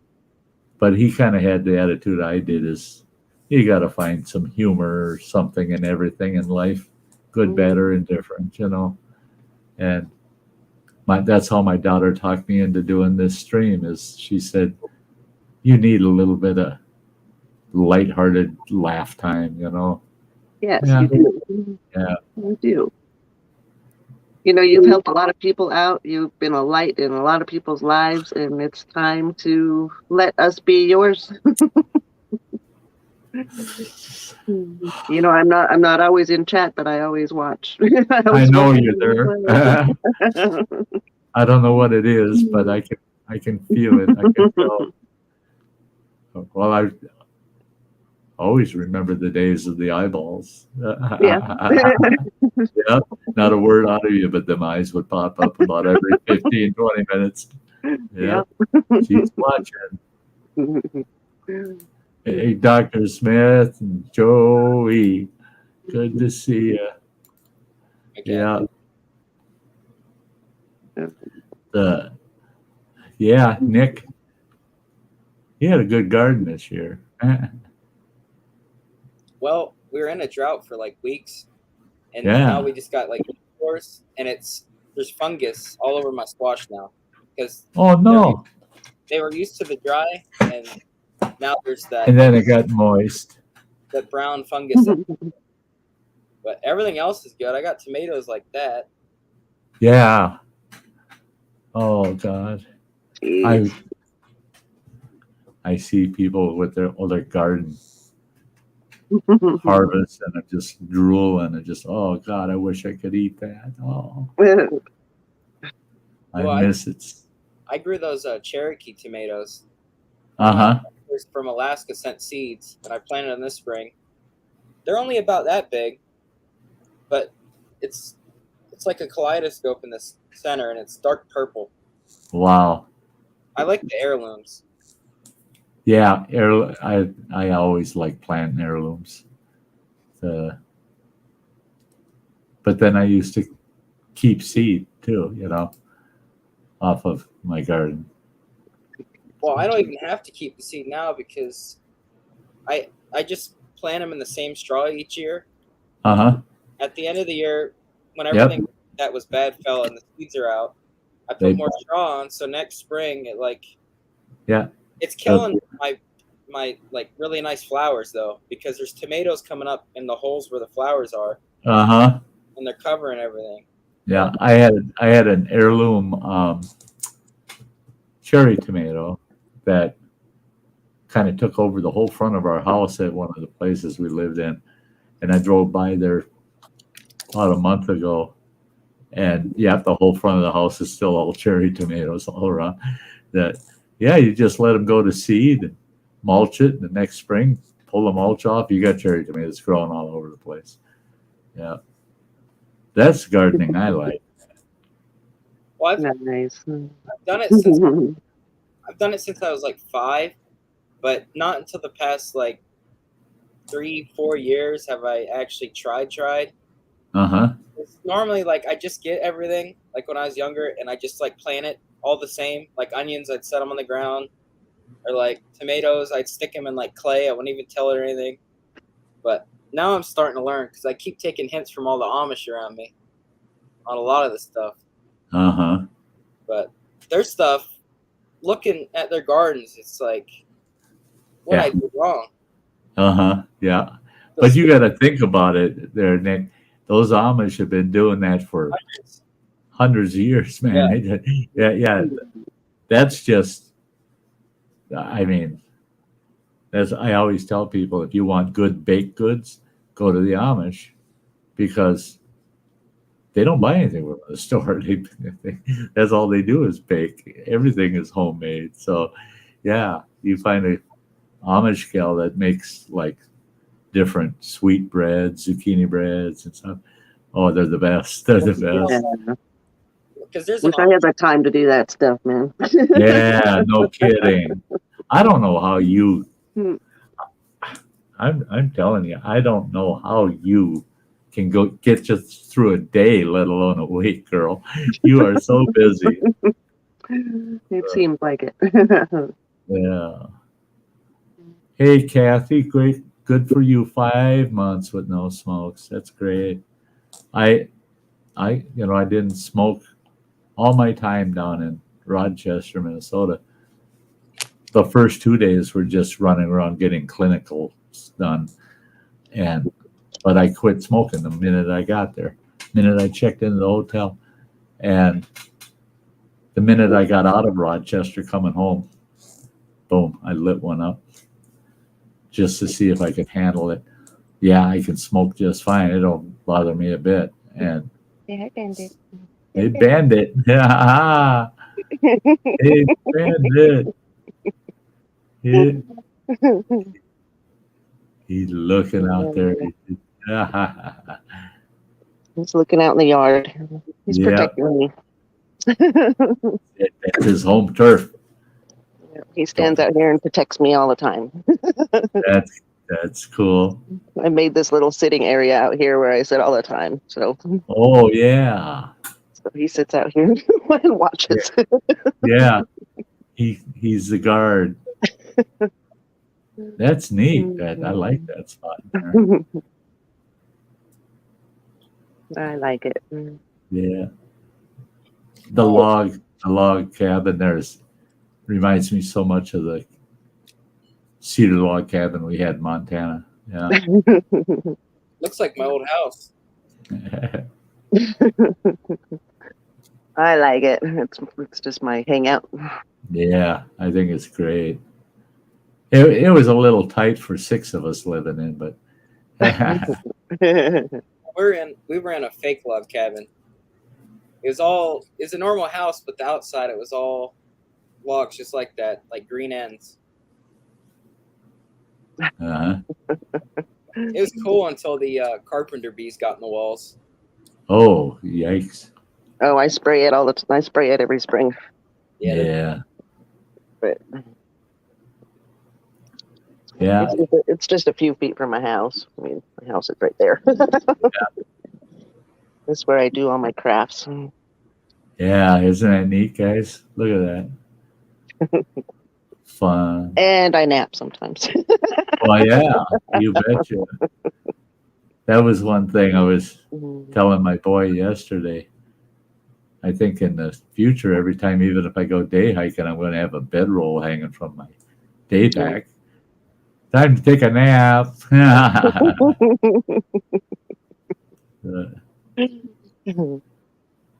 That's the worst part for me is my youngest boy. He's just like, man, they got to put you on something that gives you enough proteins to get some muscle mass back. I've lost everything. Got down to 146 pounds, and there ain't nothing left of me, and I got to get some muscle mass back. That's why here today I'm putting a lot of time into this stream, but I got to not allow myself to do this daily. I should have been out moseying around the yard and maybe a little ways down the trail out here, and because mobility's half of healing, keeping mobile. Yeah. I'm glad you're at where you're at now instead of where you were. Oh God. If I was still living in the apartment, that would have been a real bummer. But I'll tell you what, after that hospital stay, anywhere is better than that place. Oh man. They're so depressing at hospitals. What's that? Just hospitals are just so depressing. It's like, yeah, I've only been in a couple where they're comfortable, Our local hospital here, but they don't have a lot of services here. They basically what they do is they'll put you up until they can get you to a bigger hospital. But their rooms here are so nice, man, and the windows are big. You can see out, and the grounds of the hospital is beautiful, and so it makes you feel good. Where I was at, damn bed was about 12 feet away from the windows, and I could look out on you're on the 10th floor, and you could see the hills country south of Rochester, Minnesota, and some of the big old buildings off in the distance. But if you wanted a good view, you had to get to the edge of the window and look down. And it was just too institutionalized for me. Yeah, because I've never gone in for anything serious. But even like when there were semi-serious things I went in for, like I start freaking out because I know everything has to be sterile. Yeah. That's why a lot of it's white and there's nothing in there that can contaminate. But like, I need like something to look at, or I just start freaking out. Because I'm used to like clutter, and when I go like it's perfect, I just freak out. That was That's That was, understandable. yeah. Yeah. Mm. See, I'm that way. When I got to the hospital down here, the it was like, ay, look at this room. It's just, yeah. You feel like you went from the operating room into the operating room. You Yeah. know, Mm. it didn't have a comfy feel about the room at all. Yeah. Yeah. Yeah. If you need your own stuff around, it's best to heal at Yeah. home. Oh, yeah. That's the only thing, and there's pros and cons to it. Is um, I don't have to have company. You know, I don't need someone here all the time. But really, the only person that does stop by is my youngest son, and that's not that often that he stops in. But now he's saying, I'll stop in every couple of days and check on you and see what you need. I said, yeah, what the hell will I need? I don't need nothing. It all comes in cases. I said, you can stop when that food starts getting delivered and carry them cases in the damn house. Yeah, they Thank got you, me on Mary a. Jones. What's that? So thank you, Oh, Mary Mary. Jones. I appreciate you. Yeah, Mary. Hey, love you, girl. Thank you for being here, Mary. The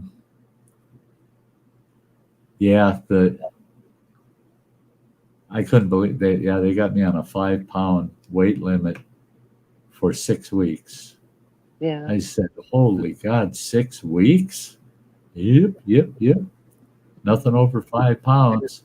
They said that means you can't lift a gallon of milk out of the fridge. I said, "Well, that ain't going to happen because you won't let me drink it. So why would I be doing Well, that?" well, think of it as a start. It's a start. Yeah. And it'll get better. I'm sure. Yeah, I just got to work out now how this trip down there. I can't remember what date it is. It's the end of the month. The 25th. The 25th of the month is when I got to be back down at the mail, and just trying to figure that crap out because I've got 3 appointments that day, and the first appointment's at 9 o'clock in the morning. Well, it's a 5-hour drive from here down there. So, Jesus. Yeah, don't even go to bed that night. Just go down there. Thank you, Kathy.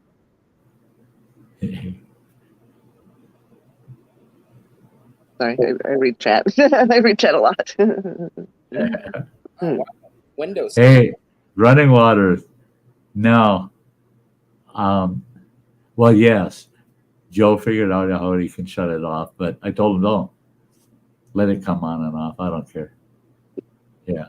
So, because running water put our front room lights on a timer, so it looks like there's somebody home all the time. Lights are going on and off. Yeah. And well, I spend all my time over in the next room, and at night when those come on, I don't even hardly notice it. And I figured, yeah, just leave those on, and they think, then they know somebody's in here. Me. So, yeah, I got motion lights all over. I have motion lights everywhere, along with my cameras. There you go. And Bandit. And Bandit, yeah. Bandit watches the cameras. He sits there Really? and watches the cameras. Yeah. When a motion light comes on, he's at the door wanting to go out and check it out. Yeah, that's his call. That's his call to action. Yep. Yeah. I think I'm needed out there. He starts growling and barking. It's ready to head out.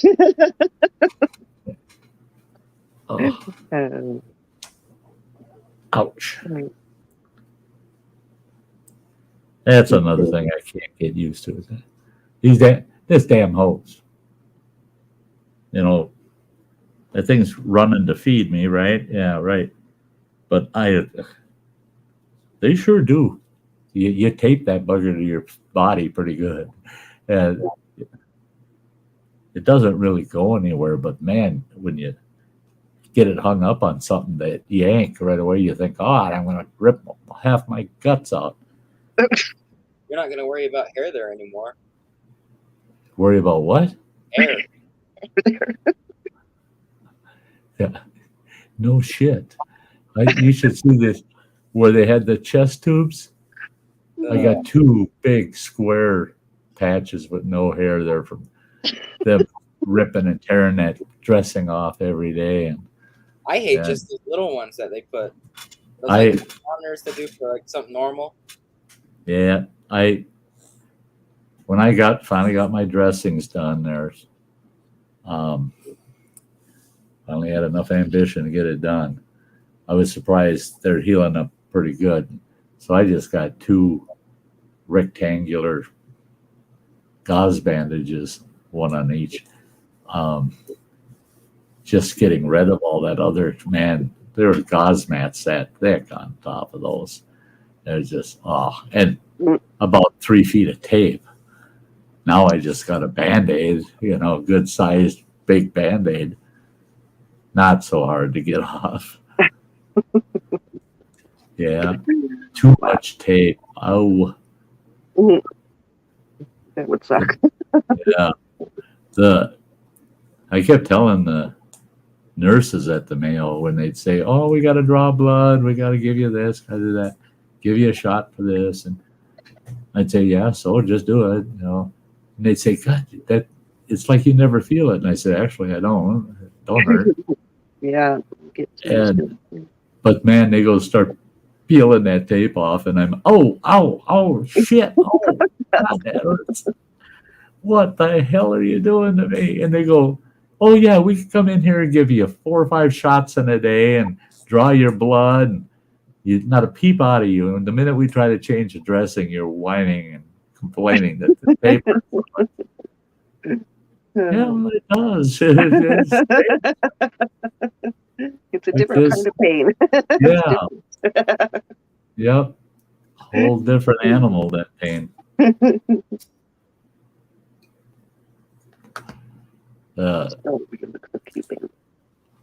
Yeah, that I found that's what is it? It's Sunday, Monday, Tuesday. Shit, I got 3 days yet for a new IV pole. This IV pole I'm using for this pump. They gave me that IV pole with the pump. It's got a base on it that's about that big around. And it doesn't, the legs don't fold down, they fold up on it. And it doesn't fit anywhere. I put it next to my chair at the couch and it gets stuck underneath. Then I can't move the damn thing. It's a most awkward piece of junk. So I ordered one off of Amazon, and the quickest I could get one was Wednesday. So, but that one, I took the measurements they gave for it. I can't get this thing through the bathroom door. So I have to disconnect everything to go use the bathroom. So it's, don't wait until you got to run, because you ain't getting in there with this thing. What a son of a bitch that is. A person's home isn't set up as a hospital, for God's sakes. Big open. And so I get my new stand. That'll be nice. I just drag that thing around with me in the house. It's a total disconnect all the time. I'm surprised they let you keep your whole beard. They didn't touch it. They said there's nothing. I'm surprised. They said there was nothing they had to do. And it was kind of cool, though. They put a couple of hair bands in it, and then so that they could then they do a full face covering on you when you're in surgery and get that damn mask on you and stuff. So they had it bound up pretty tight under here. And I was surprised too. I said, "You didn't have to shave any of it off or anything." Well, with the heart surgery, they had to get into the artery in my neck. It's a good idea, running water. Hey. What's he saying here? Could use one of boom mic stands. I tried, but his boom mic stands so far into his stuff in the office that I wasn't going to try to climb in there and get one out of there. So I was taking this one right behind me. I looked at the base, and I'd have the same issue. The base just wasn't right. But those boom mics, yeah, they work. They would work. Mm. Good to see you, Dr. Smith X. Yeah, Dr. Smith, thank you for listening, Yeah, I got a lot of stories up. That's one thing I did do is I gained a few followers last week. A couple of the gals in the ward were thrilled to find out that I had a YouTube channel and I had stickers with me. So I had 3 gals that worked my unit. You'd see them walk around with their water bottles and they got Sty North stickers on them. Cool. That's good. Good advertising. Yeah. Advertise all these people that are dying in there. Yeah. Short-term subscribers. But it was nice too, because 2 of them, oh man, they were talking about some of the videos. And I'm going, yep, they wouldn't know that if they hadn't watched, so that was good. Well, that's good. That's cool. That's really cool. Yeah. Gotta watch the time here. I got about 40. I'm going to have to get off here no matter what in the next 45 minutes. I got to take a little bit of the last of my pain meds here. What a pain in the ass to get. Any doctor that was involved in my case down there should be able to prescribe that to me. That anybody off the pain team that's an MD, anybody off the surgical team that's an MD could prescribe that. But no, it's got to be the one that originally prescribed that. And that doctor, I don't know who the hell she is. I never seen her, never heard the name before. And now Mayo's saying, well, no, you'll need to come in and see one of our other doctors, and they'll have to see you in person because it's an opiate. And Jesus. God. I've gone through so many doctors.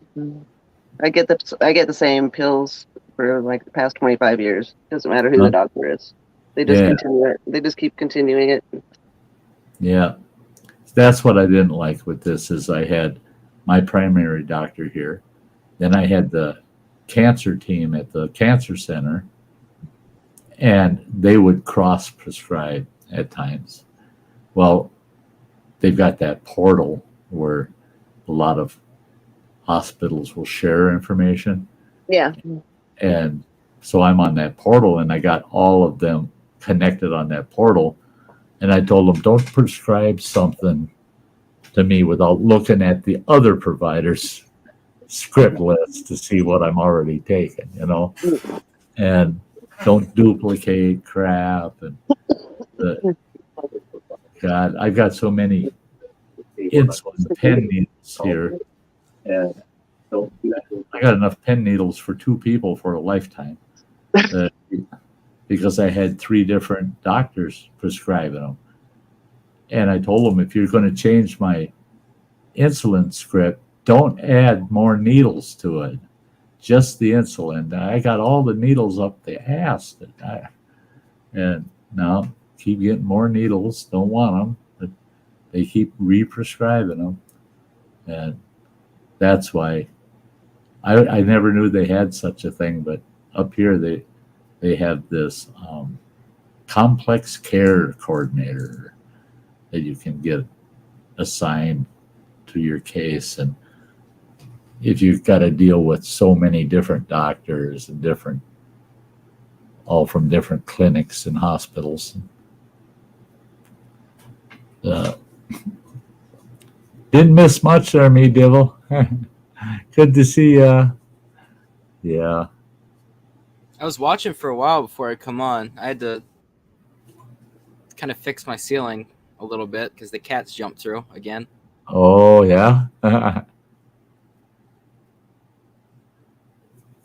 Yeah. Yeah, doctor's been saying way. All kinds of extra boxes of those damn needles. Yeah, I remember my my grandpa had like a whole stack of them where they gave him so many the needles, Yeah, just so many. yeah, yeah. Way more needles than you go through. Yeah. Well, thanks, me Dibble. I'm glad. Looks can be deceiving, but you will notice I don't go full screen on myself. I look good from right here up. The rest of me is just gone to hell in a handbasket. And I'm not feeling well, but I'm alive and kicking. You're gonna get there. I'm not going to lie to people and say, "Oh, I feel good." No, You're gonna get there. Yeah. I mean, you just had that surgery. Well, You just had it.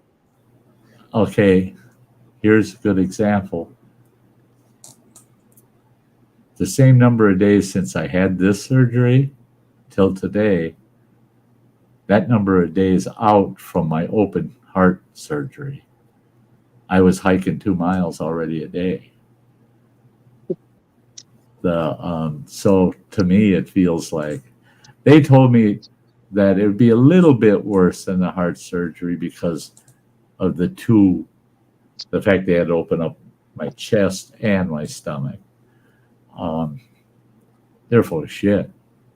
It's 3 times worse than that heart surgery was. I told them I go through that heart surgery again in a flash compared to this crap. I never do this again. So then you can't expect to be great really soon. Yeah. If it's that much worse. Yeah. That's what I got to keep telling myself is I probably shouldn't feel good yet. That is probably closer to normal, but it's gonna take a little bit more time. Yeah. I think it's because of my age. I just don't want to waste any time. Yeah, I know. Yeah. My birthday's next week. I know. Oh, happy pre-birthday. Thank you. Yeah. I'm an old lady. Yeah. I think we got close to the same amount of grandkids. Yeah. I got 12 grandkids and 2 great-grandkids. Wow. I've got 16 and 3.5. 3.5. Yeah, one's still in the oven.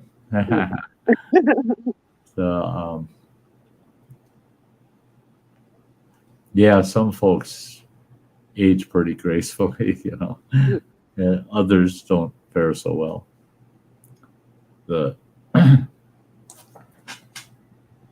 Yeah, excuse me a moment while I spray some of this stuff in my mouth.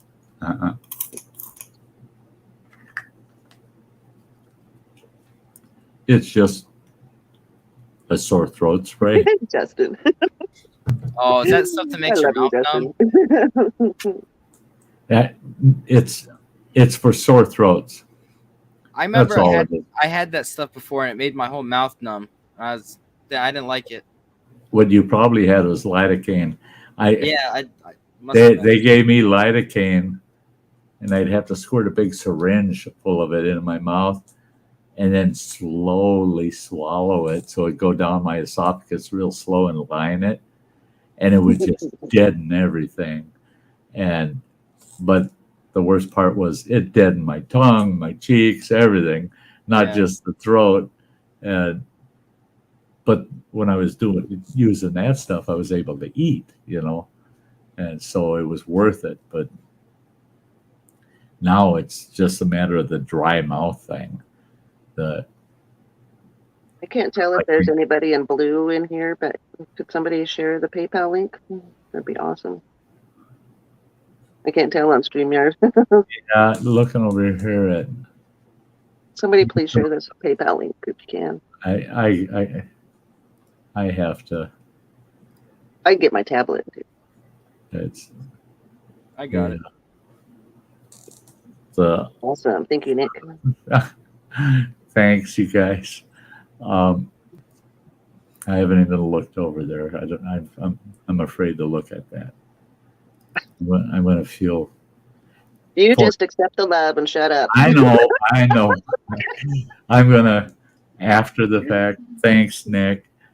But after the fact, I'll sit here tonight watching the tube and. Forgot to add an eagle, so there's the eagle.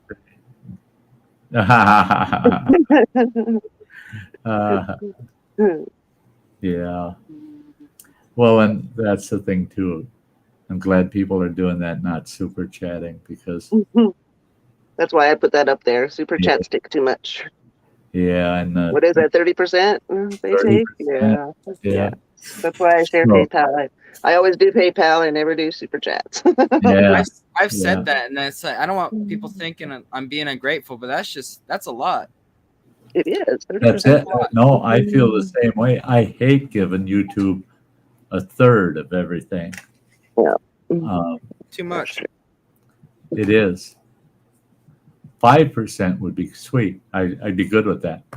I'd be even good with 10%, but 30. Yeah, 30 is just way too much. And they hit you even on my memberships. They hit memberships with that 30%.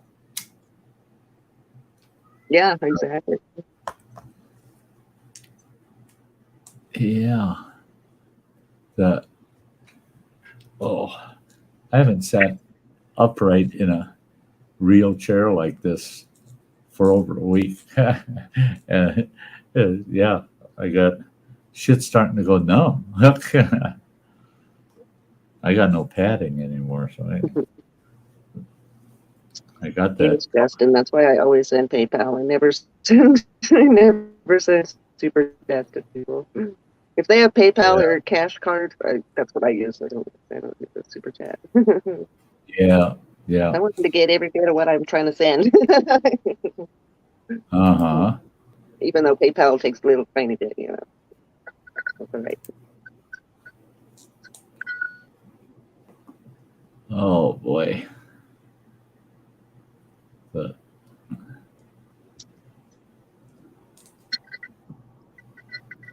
Well, I just wanted to come on here and try to lift your spirits a little bit.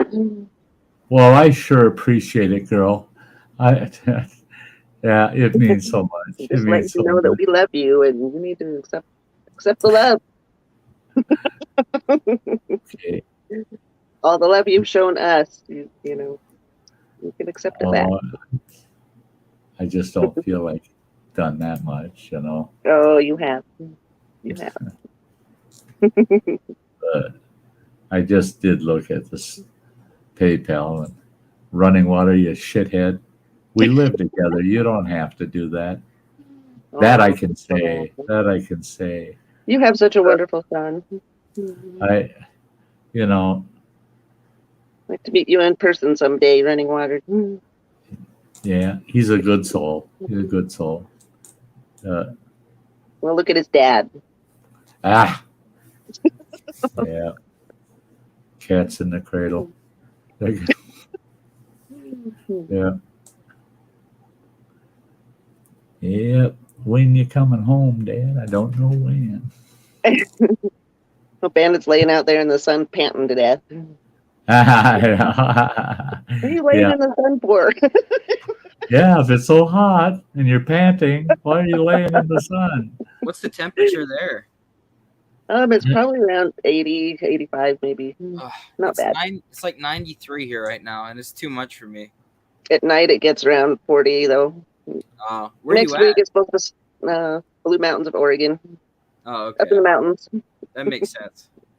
But down in the valley it gets we're about 15 degrees cooler than down there. It's only 66 degrees here. Wow. 66. Nice. I mean, a couple hours though, I'll be having a sweater on. Yeah, that was one thing I noticed living out west was all day you can't dress down enough because it's so hot, and then come evening it's where the heck's that sweater? Where's that jacket? You know? I'd rather have the heat than the cold, though. Yeah. The cold hurts. I said, I don't know Yeah. how much longer I can live up here. I'm going to have to move somewhere else. I'm at that point where I can't handle the cold anymore, and humidity. Oh, as long as it's not humid, I can handle the heat pretty good. You're in Wisconsin. Yeah. And we don't get the humidity often because I'm so close to the big lake, you know, that it takes the humidity out.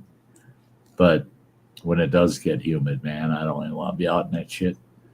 The last time Running Water was home, every day he was home, it was just humid as sin.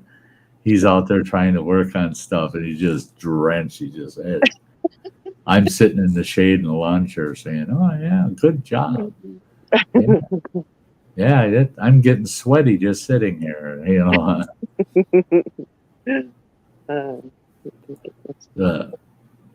Yeah, the humidity's. It's either really dry here, like extremely dry, or it's so humid you can't see a mile into the valley that way. You just can't even see it. Just that haze from the humidity. Yeah. Yeah, I think we're going to wrap this up here in a few minutes. I'm surprised I made it 2.5 hours. I was insistent trying to tell my daughter I'm not going to do this until the end of August, like I had originally told my audience. You won't see me till the first week of September. And she kept saying, no, you got to get up there and you got to let them know that you are still here, you know. She said, you don't have to tell them all is well and you're feeling like $1 million. Get up there and just be honest with them. But exactly. And we want to know the truth. And she just wanted me to have that contact back, you know, because I'm virtually isolated other than a few family members. And she said, your whole feeling and outlook on things has gone way down in the pits, you know. So she said, you got to go hang out with your friends and that'll perk you up. And it did. It helped me get through the day. And I was concerned because that this whole damn thing has tore up my emotions so damn bad. I was worried about getting on here and not being able to do it, you know, to sit and chat with y'all.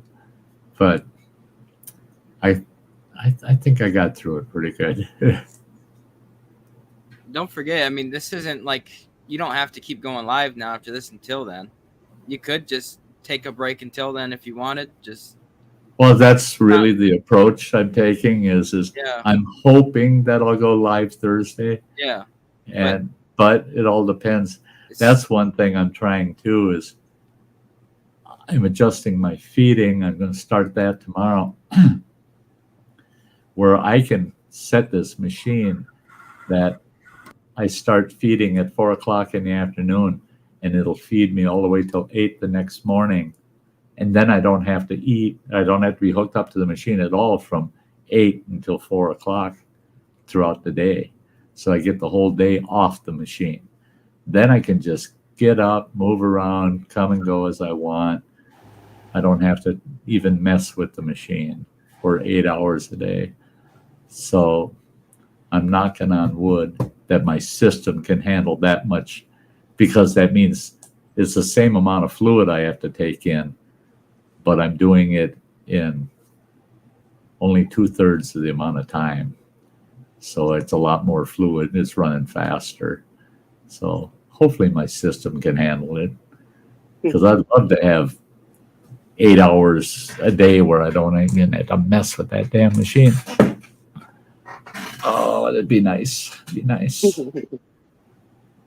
You know, and that's one thing that I learned too that I would have never imagined. They said if you start feeling terribly thirsty, they said that means you're dehydrated. Take a couple of those big syringes of water and pump those through your system. And they said the thirst will go away. And I thought, wow, that's bullshit. And I tried it. Yeah, they're right. They're actually right. Even though that's going right into my small intestine, it's not even bypassing my mouth, my throat, nothing. Wow. Thirst went away. I just, That's oh gotta be my so God. weird. Not eating, but still getting Yeah. Food. Yeah. You should see the table I've got in the living room. I've got 8 days worth of this food on that table. And each day is 6 of these cartons. And I've got 8 rows of 6 on that table. And I look at that and I go, holy Jesus. I can't imagine when I was able to eat, even if it tasted wonderful, drinking that much of that shit in 8 days. There's no way in hell. Drinking 6 of those a day and looking at it just like, holy. And that poor table is just barely handling the weight. And they give me all these big cases, 24 of those containers per case.